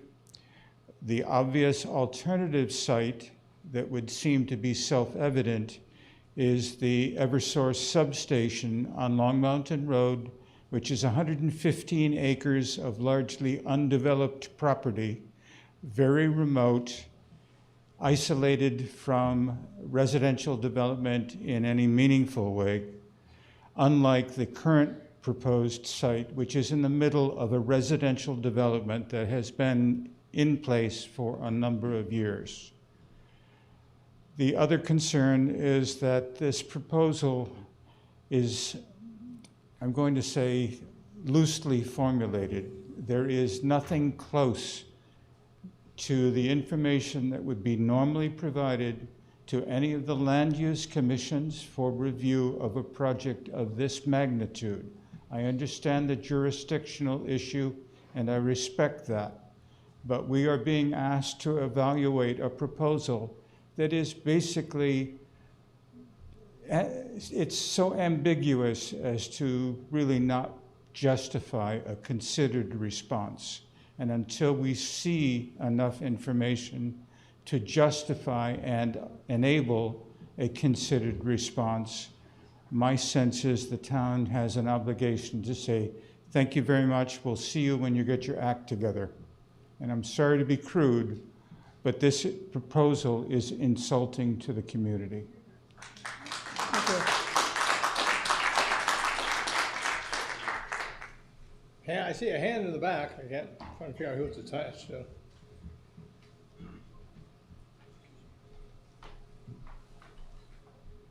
My name is Michael Ligori.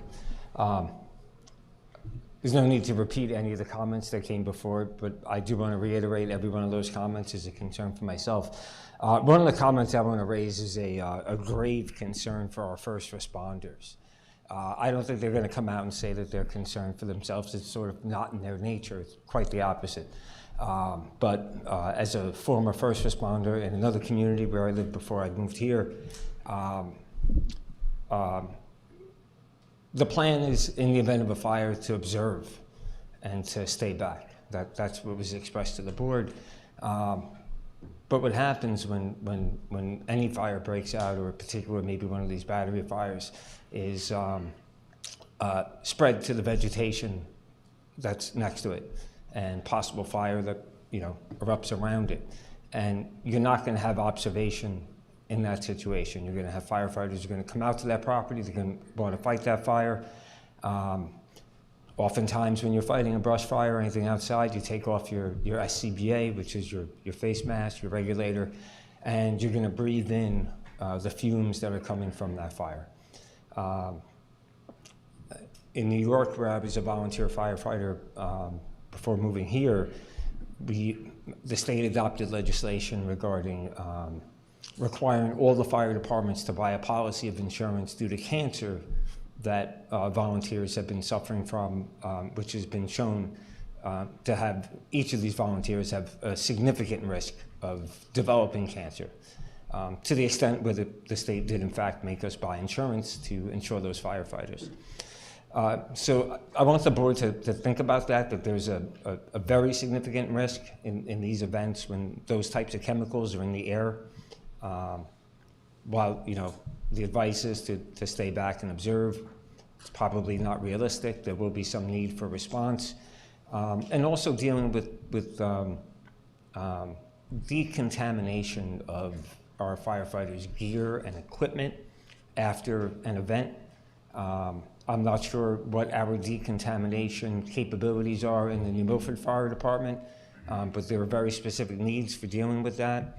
And I don't know, I think the approximate cost of a set of bunker gear right now is about $5,000. It could vary, but you could be looking at a pretty significant drain on resources when it comes to dealing with decontamination.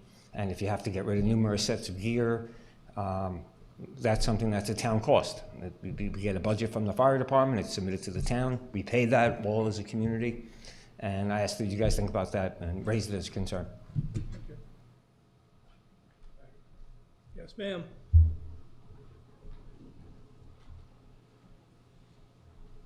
Hi, Kathy Rahag, R-E-H-A-A-G.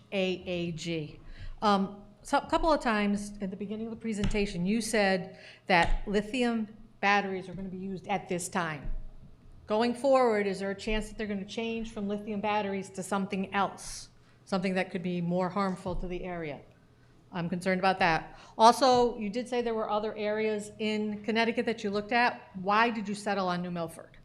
There are plenty of areas, including your hometown of Wilton, that is on the same type of source line with Eversource that we have.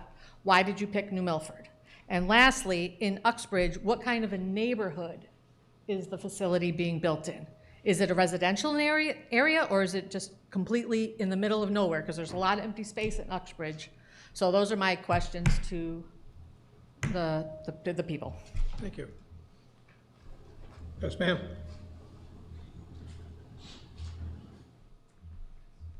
Hillary Ram, 154 Guernsey Lane. In reading the report, I was just troubled to read that on December 6, 2022, Flatiron attended a department services team meeting. I would love to know who was on that team. And I'm just troubled that, like everybody has said, that we're just learning about this now because apparently we don't have many, we don't even know what it takes to beat something like this because it goes to the siting council. My main question here is I support everything that's been said, but fundamentally I'd like to know the process very clearly. so that the public can get involved, and if people don't want this to happen, that they know exactly the steps that are gonna happen. So that let's lay it out really clearly. On such and such date, it's going to this committee. And then they're gonna render a hearing on this date. And then da-da-da. I mean, very clearly laid out on our town website, so that if people want to take action and fight this thing, that we know how to do that. So just the process. Thank you. Thank you. Yes, the lady in the back. I saw you, but she was first.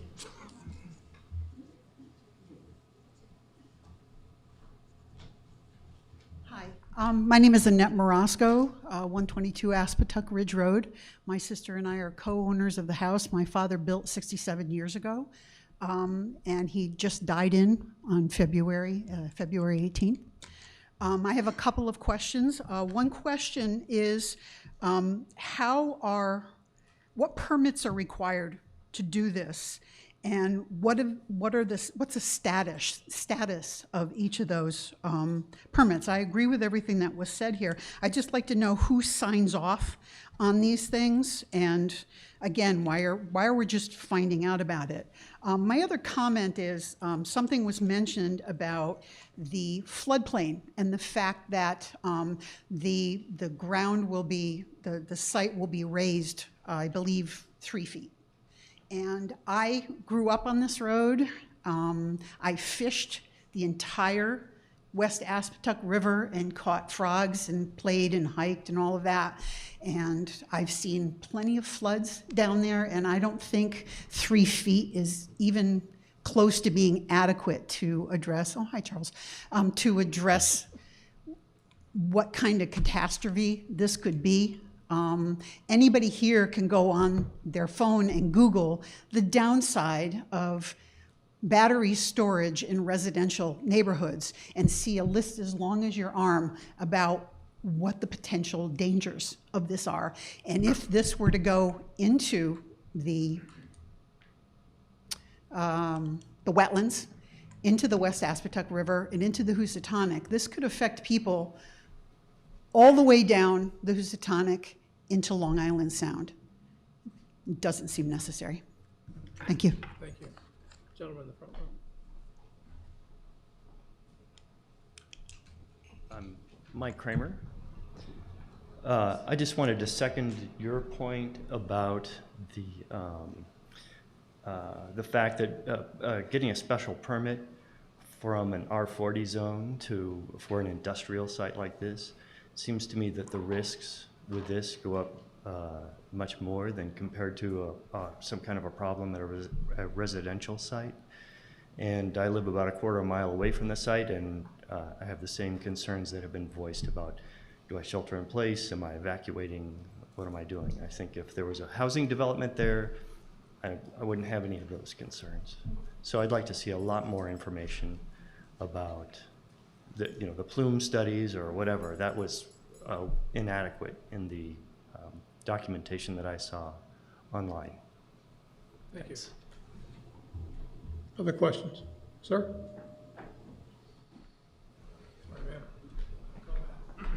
Promise. Adrian DeWin, 145 Aspetuck Ridge Road. My questions and concerns are numerous enough that I could stand here all evening, although many of you have echoed the thoughts that I have had. I wanted to ask about the financial relationship and nature between Flatiron Energy and Hull Street Energy, so that for full transparency, the community can understand what the backers of this organization are and what the financial relationships look like. Additionally, it's concerning to me that there is a proposed decommissioning plan for somewhere in the 2-decade to 3-decade range down the line. My understanding is that this technology is relatively new, so that any decommissioning plan is probably one that has not been tested with any sort of reliability and may leave the town of New Milford, or my children presumably, holding the bag for a decommissioning that was poorly planned 30 years in the past. That's all I got. Thank you. Ma'am, in the back. Sorry.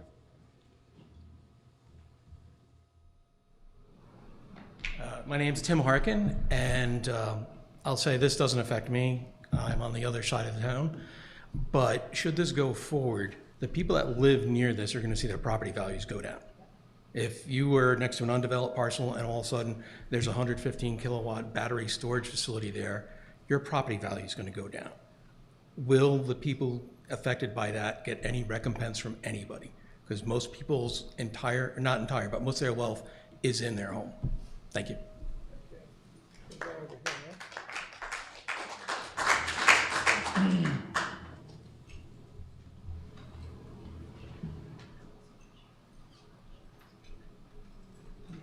Hi there. I'm really Helen Lillis, but everybody calls me Lenny Lillis.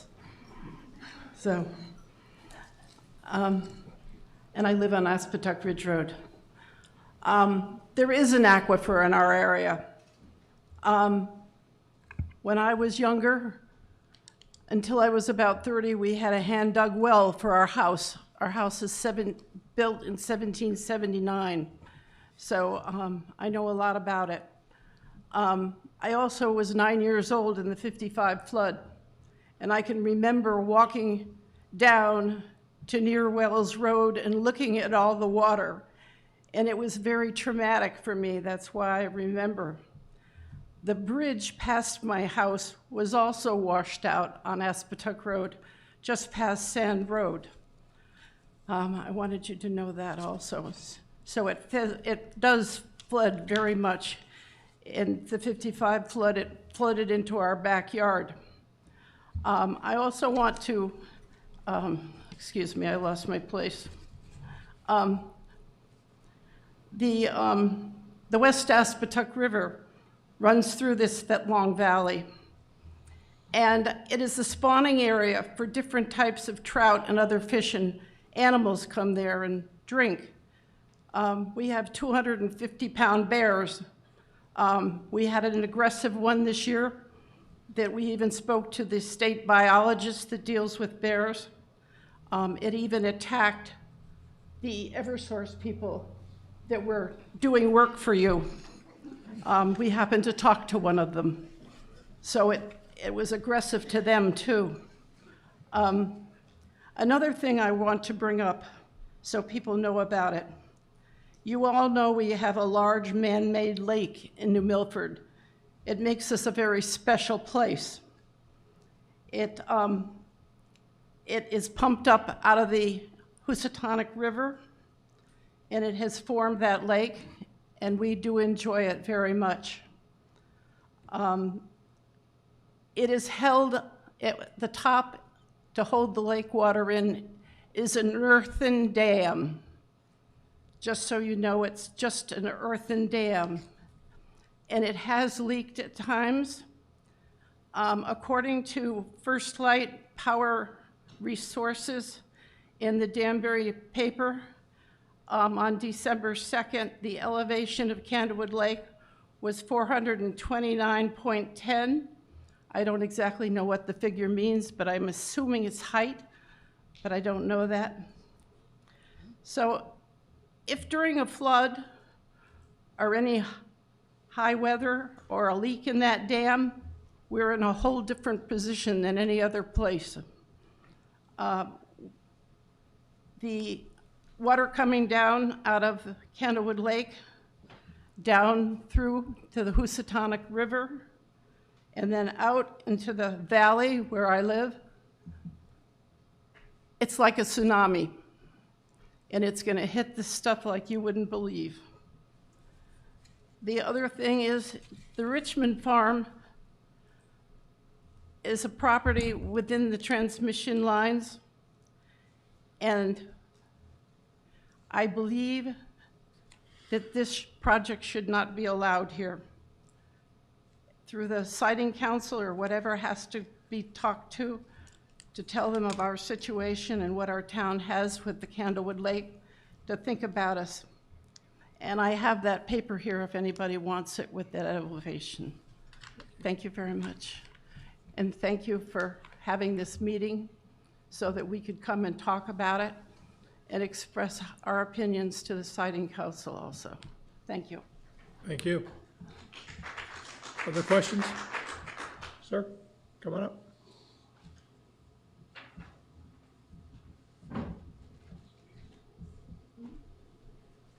Shane Newman, 14 Aspetuck Ridge Road. I just wanted to piggyback on what Lenny said. I think one thing that we should consider is a 100-year floodplain. Climatologists are predicting that that is probably something that may not be enough in the future, because every time we build a new home, put up a new parking lot, there's more water running off into our rivers. There's more extreme weather. So I think I don't think, the prediction is that flooding is going to be a more common thing, and bigger floods are going to be a problem for us in the United States and the world in general. So that's something to consider as well, that it's most likely that area will flood in the future, and what the consequences of that might not be good. Thank you. Other questions, comments? Sir? I think the proposal is to go an R40 zone, and they want to get a special permit for that. Is that correct? No, sir. They want to change the whole zoning in the area. No, sir, we have no control over that.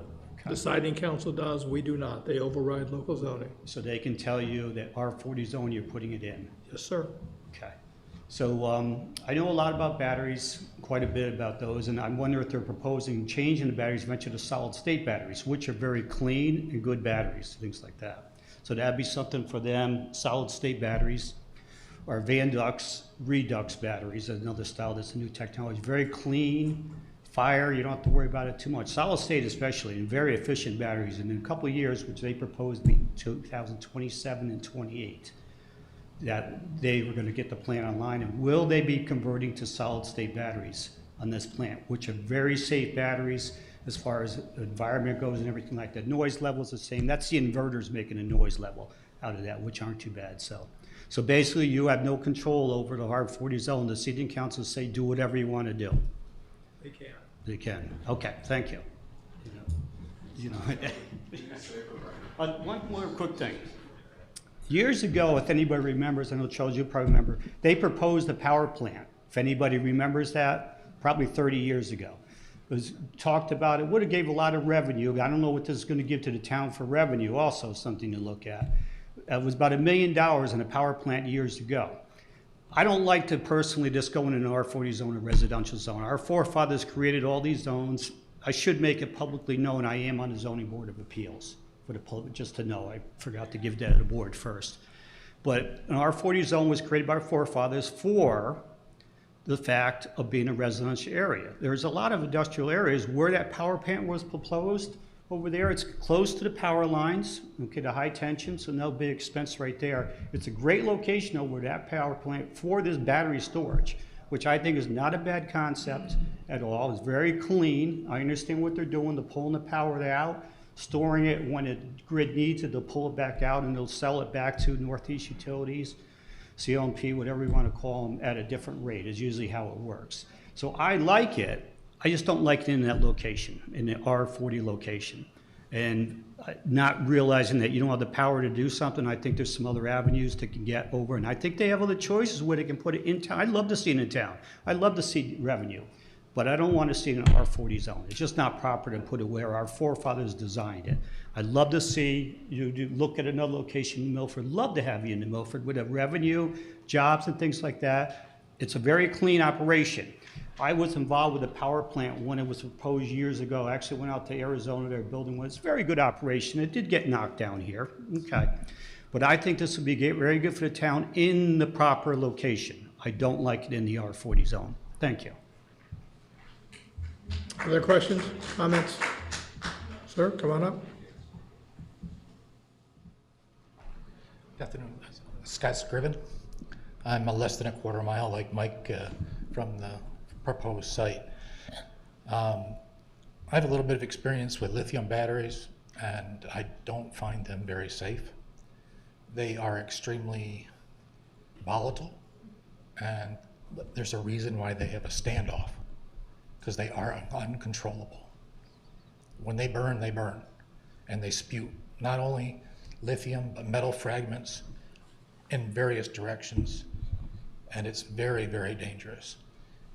You see lithium battery fires on aircraft, in people's pockets, in cars. They're uncontrollable. I have a concern about that fact over an aquifer, which I am very close to. Additionally, I haven't seen any documentation or data as to what the true benefit of this technology is for New Milford. They say it's going to benefit our distribution network. How? You're tying into a major 115 kV line that's distributed across the state. Where's the benefit to New Milford? I haven't seen it. Thank you. Thank you. Other comments or questions? Oh, sorry, didn't see you over there. Apologies. Come on.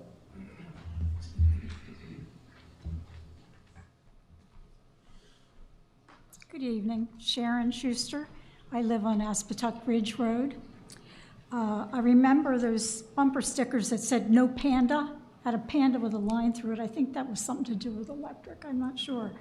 I wondered the construction period, will it have limited hours? 7 a.m. to dark or something? And also the lighting during construction and for the plant, will it be downward lighting so as not to interfere with migratory bird paths that we have? What is exactly emitted from these batteries? Into the air, radiation, into the ground, what? I don't know. Are there particulates? Are there? I don't know. I don't know anything about it.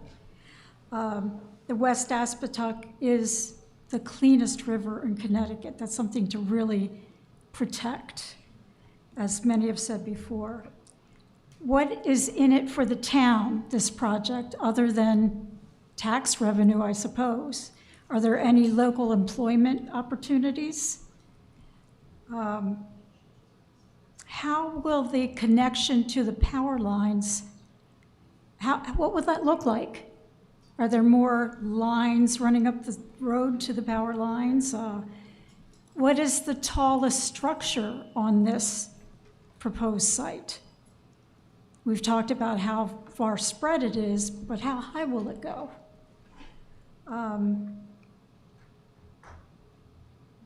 And in some places like this, like quarries, for example, if the blast is too loud, there's a number you can call and complain. I'm not sure they do anything about it, but there's a number that community members can call, not just someone in authority. So will there be someone to field concerns, complaints, questions from the community? That's it. Thank you. Other questions or comments? Sir? Right over here.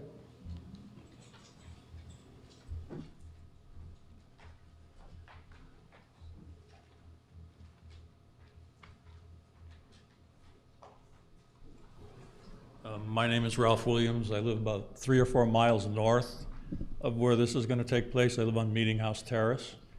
When the train goes through by Agway, I can hear the train motor as well as the whistle from my house. So I'm really concerned about this noise that we've spoken about. Am I going to hear constant humming 24 hours a day to really disturb my peace of mind, my tranquility of owning my own home in the country? Or what? This is a concern for me. Thanks. The gentleman on the right.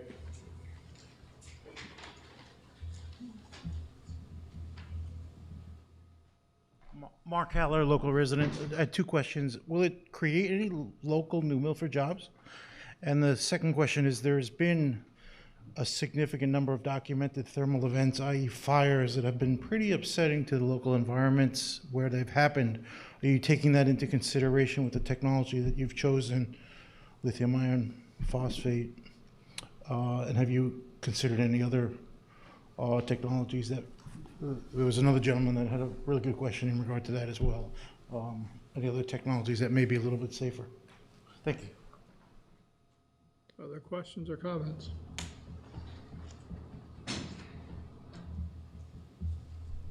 Pete? Thank you. You want a microphone? So a couple things for your guys' notes. If you could bring back to the board, first of all, thank you, Mr. Chair. Thank you to the Zoning Commission and the public at large. As you'd stated before, this is a project that would have to go before the Siting Council and then to Pura. I did have a question concerning your decommissioning plan that was brought forth in your plan. You talked about credits that are expected during the decommissioning. That's stated in your draft decommissioning plan. LFP batteries currently do not seem to have a resale value.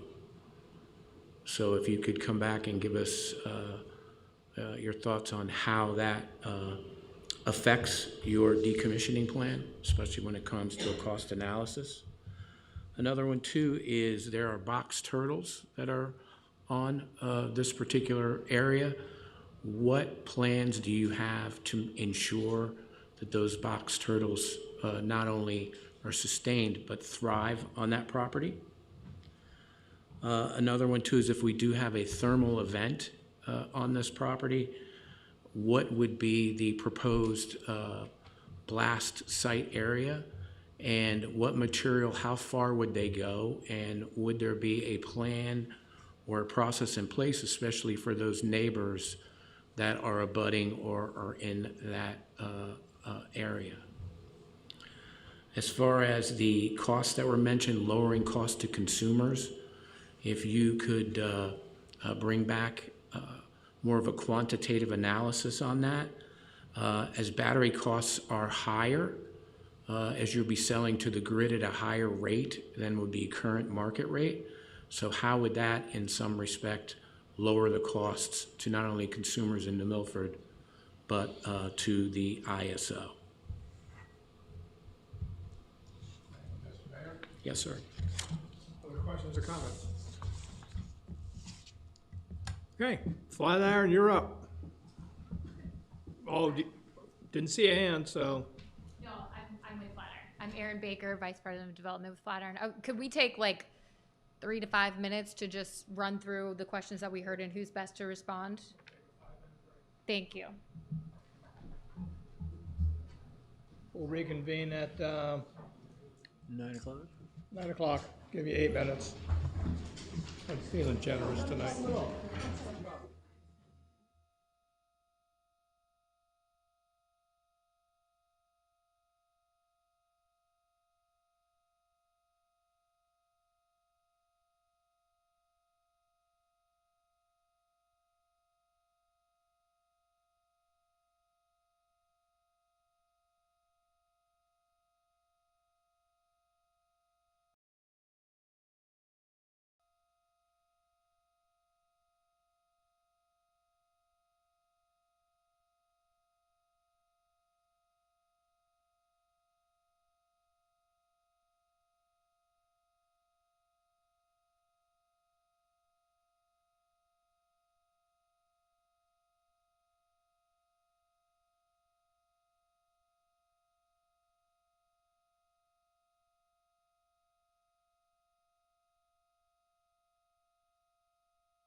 the big thing with this.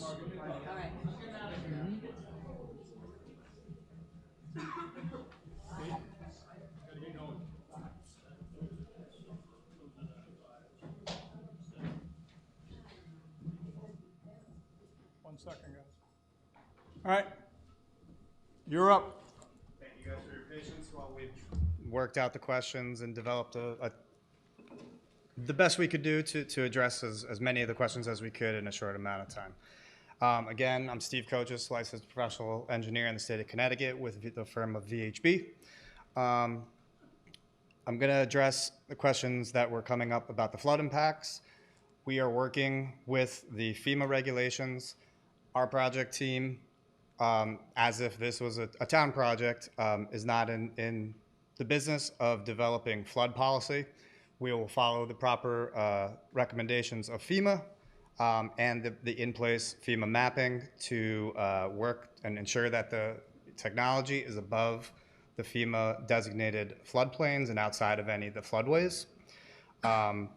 Can't do much more than that. That would be standard to any project that was developed in the state of Connecticut. To give some clarity on the permitting route of this project that was asked about a couple times, as well as a little bit of the timing, as I think Charlie mentioned, we're looking to make application to the Siting Council in early 2026. That is going to be a docket application to the Siting Council once we've satisfactorily completed the municipal consultation, which will remain ongoing. That process carries a 180-day review period by the council. They can voluntarily extend it, but off the top, you can expect that that's about a 6-month process. So if we go to the Siting Council in early 2026, that would probably put the required public hearing for the project in the summer of 2026. The other permit that we would need to construct this project would be a CTD stormwater construction general permit for impacting more than 1 acre of land. We've already initiated conversations with CTD, both the stormwater program, the wildlife program, aquifer protection area management for the development of best management practices and safety procedures when working in an aquifer protection area. And then one of the last things we would probably need to acquire to construct this project would be Town of New Milford building and electrical permits once we have all our land use permits through the state. Question right there. Do you have to provide an environmental impact statement? Do you have to do an environmental impact study? Not necessarily. Only what we would have to do as part of the construction general permit process. So that would technically be the NIPD's permit, I think you're kind of referencing. But that would all be as part of our stormwater general permit. Unless there's species, wildlife species that are in the area that are considered at risk. Yes. So environmental impact statement. So to be clear, when we go for that CT Deep construction stormwater general permit, we are not even legally allowed to file it until we have a final determination from CT Deep Wildlife Division saying that we have satisfactorily addressed either the conservation or mitigation for any known RTE species in the area. Okay. I'll speak quickly to the questions about the noise that came up. I did want to just make one point of clarification. I think Charlie did a great job in answering as many of the questions as he could, rapid fire. The CT Deep noise guidance standards are to our property line, so it's a little bit more conservative than what Charlie was suggesting. That I think we're looking at right now 40 to 50 decibels at the property line. As you've noted, it will be dissipated by distance. It will be lower at the residences that are an extra 60 to 70 feet away from our property line. And just to further the conversation about noise, there are ongoing conversations by the project team with Tesla about limiting the fan duty cycles that will allow for proper storage of energy in the project while mitigating the noise impacts. And just on that note, this is not a traditional project that can be completed and given to the town and just with all the details buttoned up.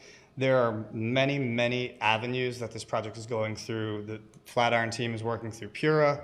They're talking to Tesla about the ongoing technology. They're working with Eversource for the interconnection and the switchyard design. We're here talking to the town and the residents. We have ongoing conversations with CT Deep on the stormwater and the wildlife stuff, and then we'll also have detailed conversations with the Connecticut Siting Council. So this process will be iterative for at least the next year, and certainly up to the point that it goes to construction. If or when this project is approved at Siting Council, we'll have a requirement for a development management plan, which will require us to go back to the Siting Council with full construction documents and addressing all of their conditions of approval, at which case the town can become a party in that as well. But the Siting Council will have a full review of our entire final package of materials and how we've addressed any of the conditions of our approval. So there's that secondary review process as well, to account for updates in technology or advancements in the project. Question on that, and I apologize for interrupting, but the zoning commission does reserve that right. Will there be a third-party peer review of the project? I can address it. Go ahead. In regards to a third party, we are happy to add that into the HCA and meet those accommodations for the town upon providing funding, and you guys can select that third party for review. Can you make sure you provide that back in your answers to our questions so I understand what you wrote, please? What you just said in writing. Thank you. Yeah, to add some color there, there's no requirement for a third-party review in the process that we're going through, so if Flatiron's willing to offer it, that's... Who reviews it for the Siting Council? The Siting Council itself. They don't hire, well, okay. The Siting Council has staff engineers that are hired engineers on staff, paid a salary to review the projects and digest the details to the actual council members themselves. Okay. So Thank you. Any project that you go to Siting Council will be reviewed by a staff engineer at the Siting Council, not only the council itself. Understood. To speak on the construction questions, right now we are anticipating construction between the hours of 7 a.m. and 5 p.m., which would fall under any normal construction project in the state. And to be clear, by CT Deep noise guidance standards, construction noise is exempt from any decibel ranges. Monday through Friday, and the way we usually do it for energy projects is we will request from the Siting Council if we need or want to do weekend work. So they'll have to grant that blessing to us. But we're not anticipating weekend work, but we would reserve the right to request it of the Siting Council. The last piece that I'll do before passing the mic is just to speak about the aquifer protection area. As I think I've noted here and here, we have been having conversations with CT Deep's Aquifer Protection Area Management Program going back to last year. We're working with them to implement the best management practices, and we will also be determining if this is a regulated activity within their jurisdiction or not. In any event, what we do know is that the project has been designed to meet the water quality standards that any state project would need to meet in terms of treatment prior to discharge from the site, and that Tesla is committed to having their own secondary containment within the boxes to contain any leakage of materials during emergency or normal operation as well. So those are the considerations that are taken in on the aquifer protection side, outside of what we're working with the agency itself. Thank you.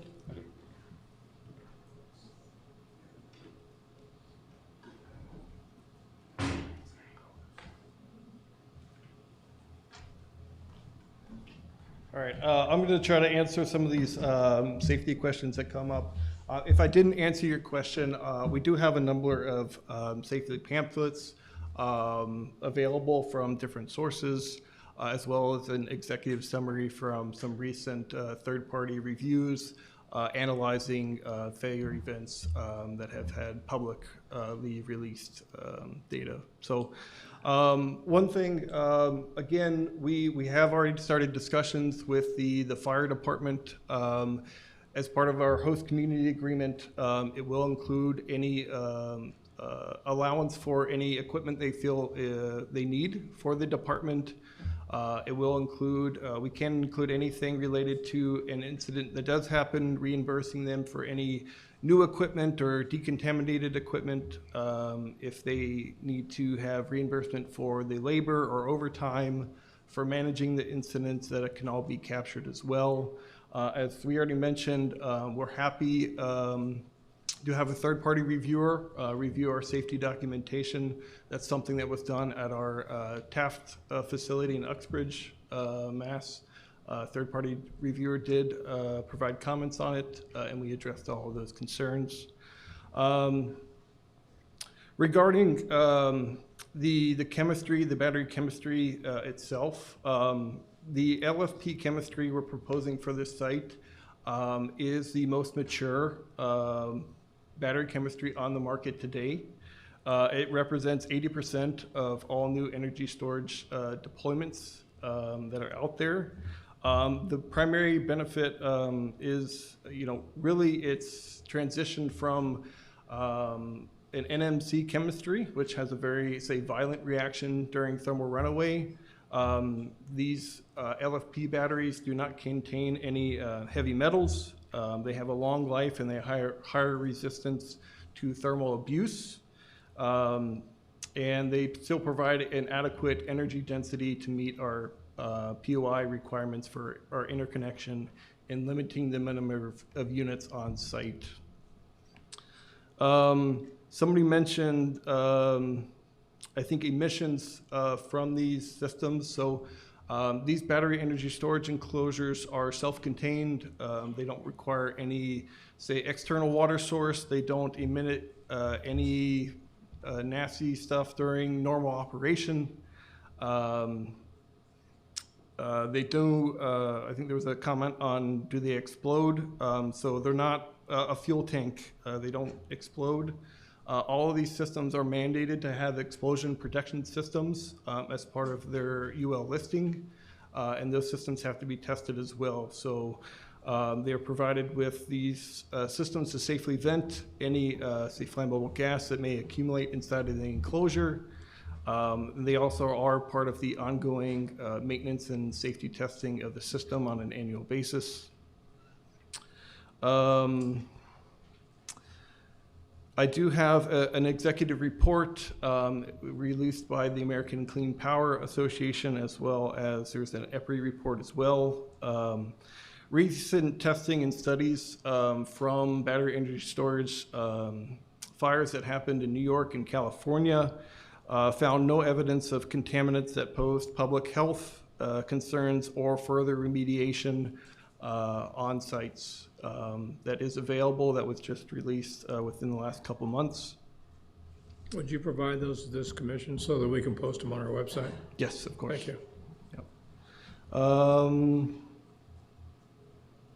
Yeah, that is all I had on my side. But again, if I did not address any questions regarding the safety of the system, please find me after this meeting. Happy to give you my contact information as well as the leaflets we have on site. Thank you.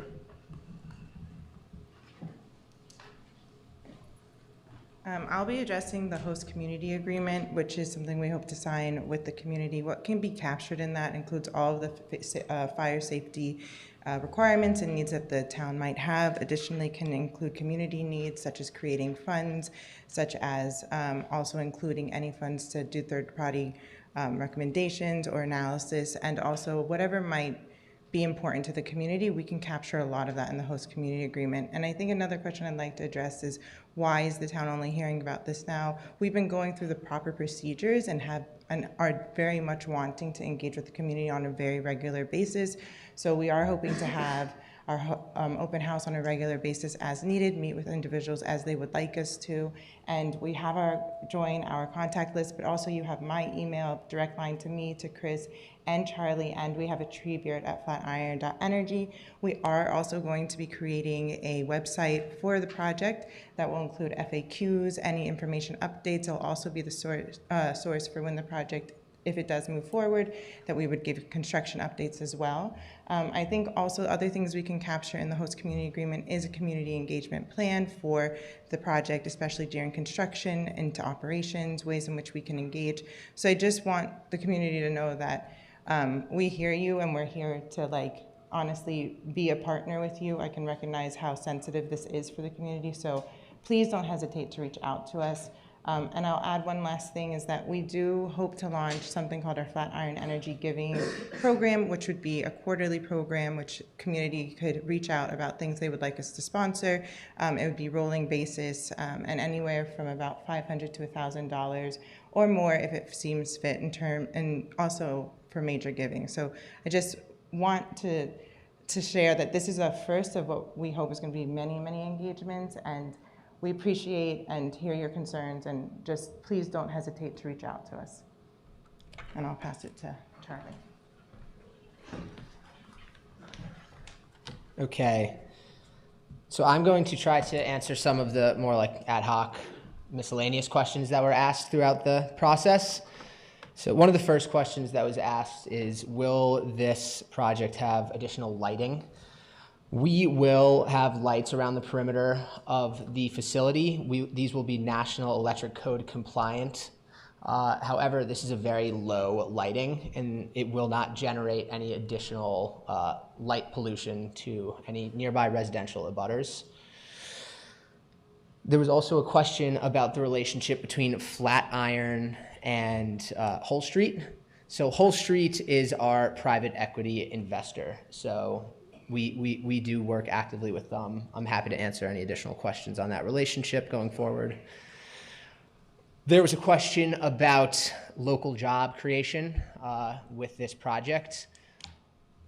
As far as full-time jobs go, there will really only be 1 to 2 operations and maintenance jobs that are created. However, during the time of construction for the facility, there will be a large number of temporary construction jobs that are created. There was a question about sort of the structuring of the decommissioning security and how it may be structured around current assumptions, and as time goes on, these assumptions could become outdated. We would be willing to work with the town on sort of setting a structure on how we could revisit that decom plan, both from a valuation perspective and a best practices perspective, so that as new information becomes readily available, that can be an iterative process, and we can continue to revisit that on a set cadence. There was a couple of questions that were really kind of trying to capture the ask of why battery energy storage? What is really driving this besides for the underlying fundamentals of how it's beneficial?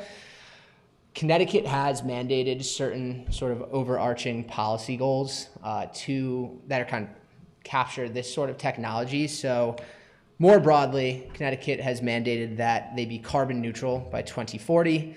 And from a battery perspective, there's also been a mandate for 1 gigawatt of battery energy storage to be deployed by the year 2030.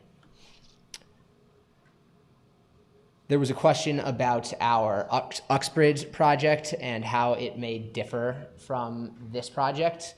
I will note it is really very similar in nature. It is also in a residentially zoned parcel with existing vegetative buffer. So did want to just touch on that as well at the end here.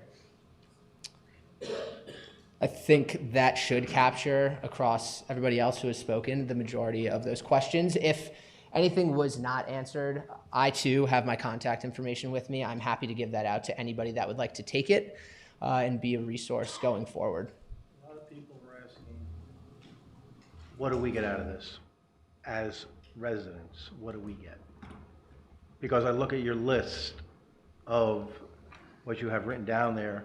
One example is blackouts and brownouts, okay? Never experienced one in all my life up here. Okay, unless you can stop trees from coming down, we always have power. As far as any tax or something, we're not gonna see any of that. Not one resident is gonna see that in their pocket. So what's in it for us?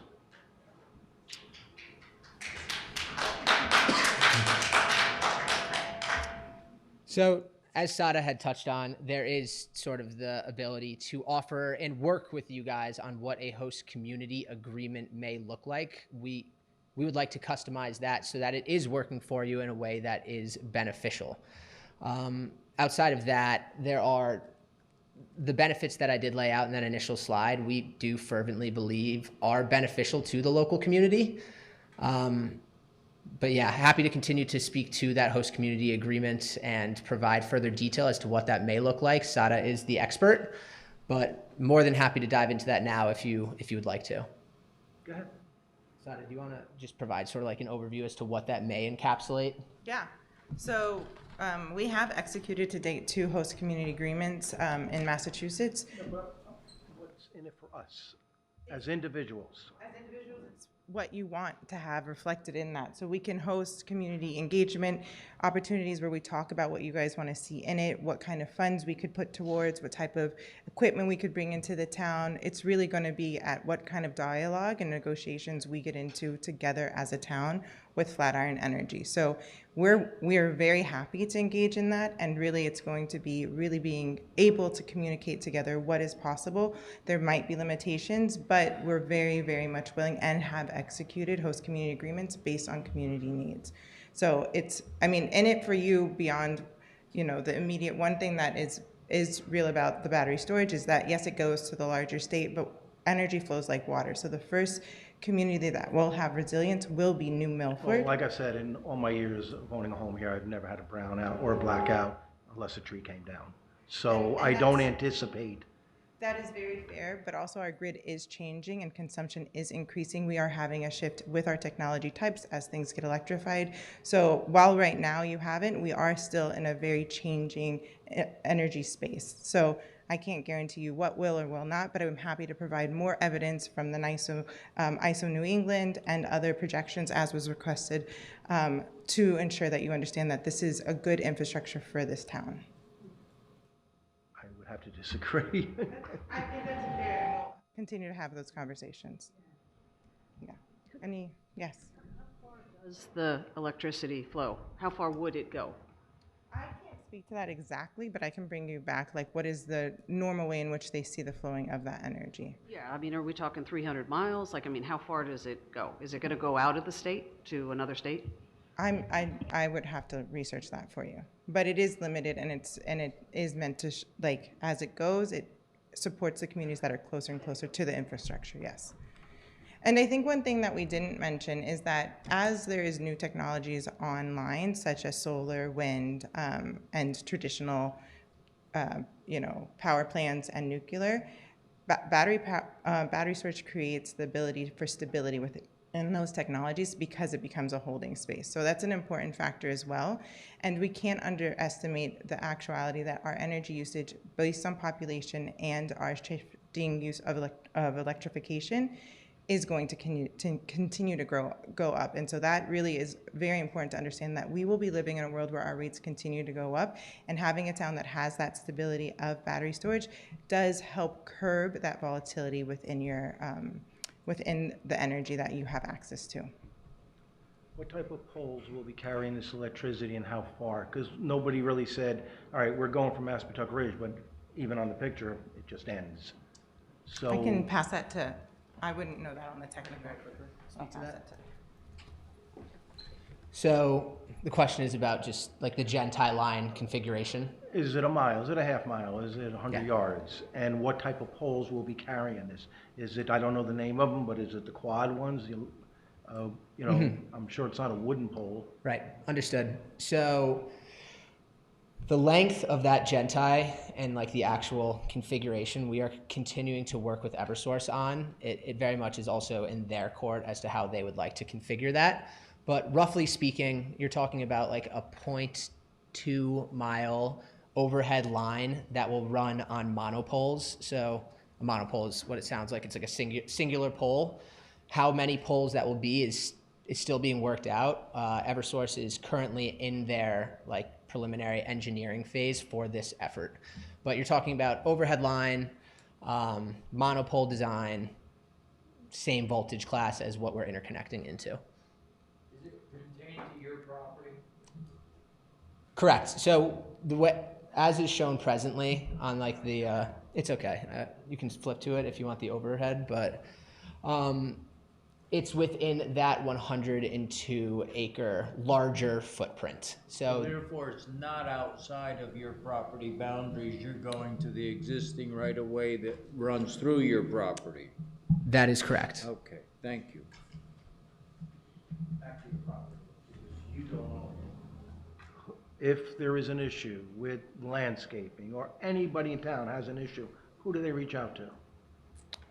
So prior to construction of the site, while we are an option. I'm actually talking after construction, when you're up and running, because if you don't own the property, who do we reach out to if there's an issue with the property?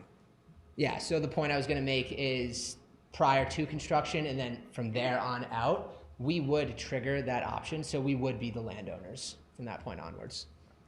So Flatiron. So basically you're in the process of purchasing the property is what you're saying? Yeah, correct. We have an option. We have an option to purchase the property. Option or you're doing That it? is like that is the real estate governing document that we have with the property right now. We are purchasing the property. Okay.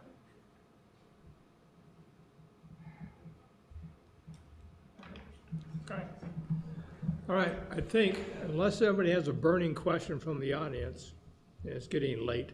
Been here a while. I'd like to close this meeting, but I'd like to thank Flatiron for being here, for taking the time to answer our questions and our concerns. Look forward, we will supply you. I know the mayor read from a list. I made a list of questions. I added a few tonight to that. We will send that to you in a formal response to this, probably within the week. I don't know if it'll be next week. It'll certainly be before Christmas. We'll get that done. It'll be on our website as well. We'll look for your written responses to all the questions that we've provided. You gave a lot of verbals tonight. That'll also be posted on the zoning website here in town, so that we keep track of this and the citizens of New Milford and other places can find it very quickly. Okay, once this process is over tonight, and we got our questions answered, we will be submitting a letter on the outcome of this meeting to the Siting Council and to PURA. We'll also send it to clearly the mayor, the town council, through mayor. Also send it to our state senators and state representatives from the town of New Milford, so that they all have our concerns, our questions, your responses, and what our feelings came out of this meeting tonight. Just to let you know what we're going to do out of this. All right? So we're going to be open and transparent too. I think we've been pretty good at that tonight, so have you. So I'd like to thank you all for coming. With that, Joe? I move to adjourn. Second the motion. All in favor? Aye. Meeting is adjourned. Thank you all for coming. Everybody have a great holiday season. If you want to come up and ask a question, please.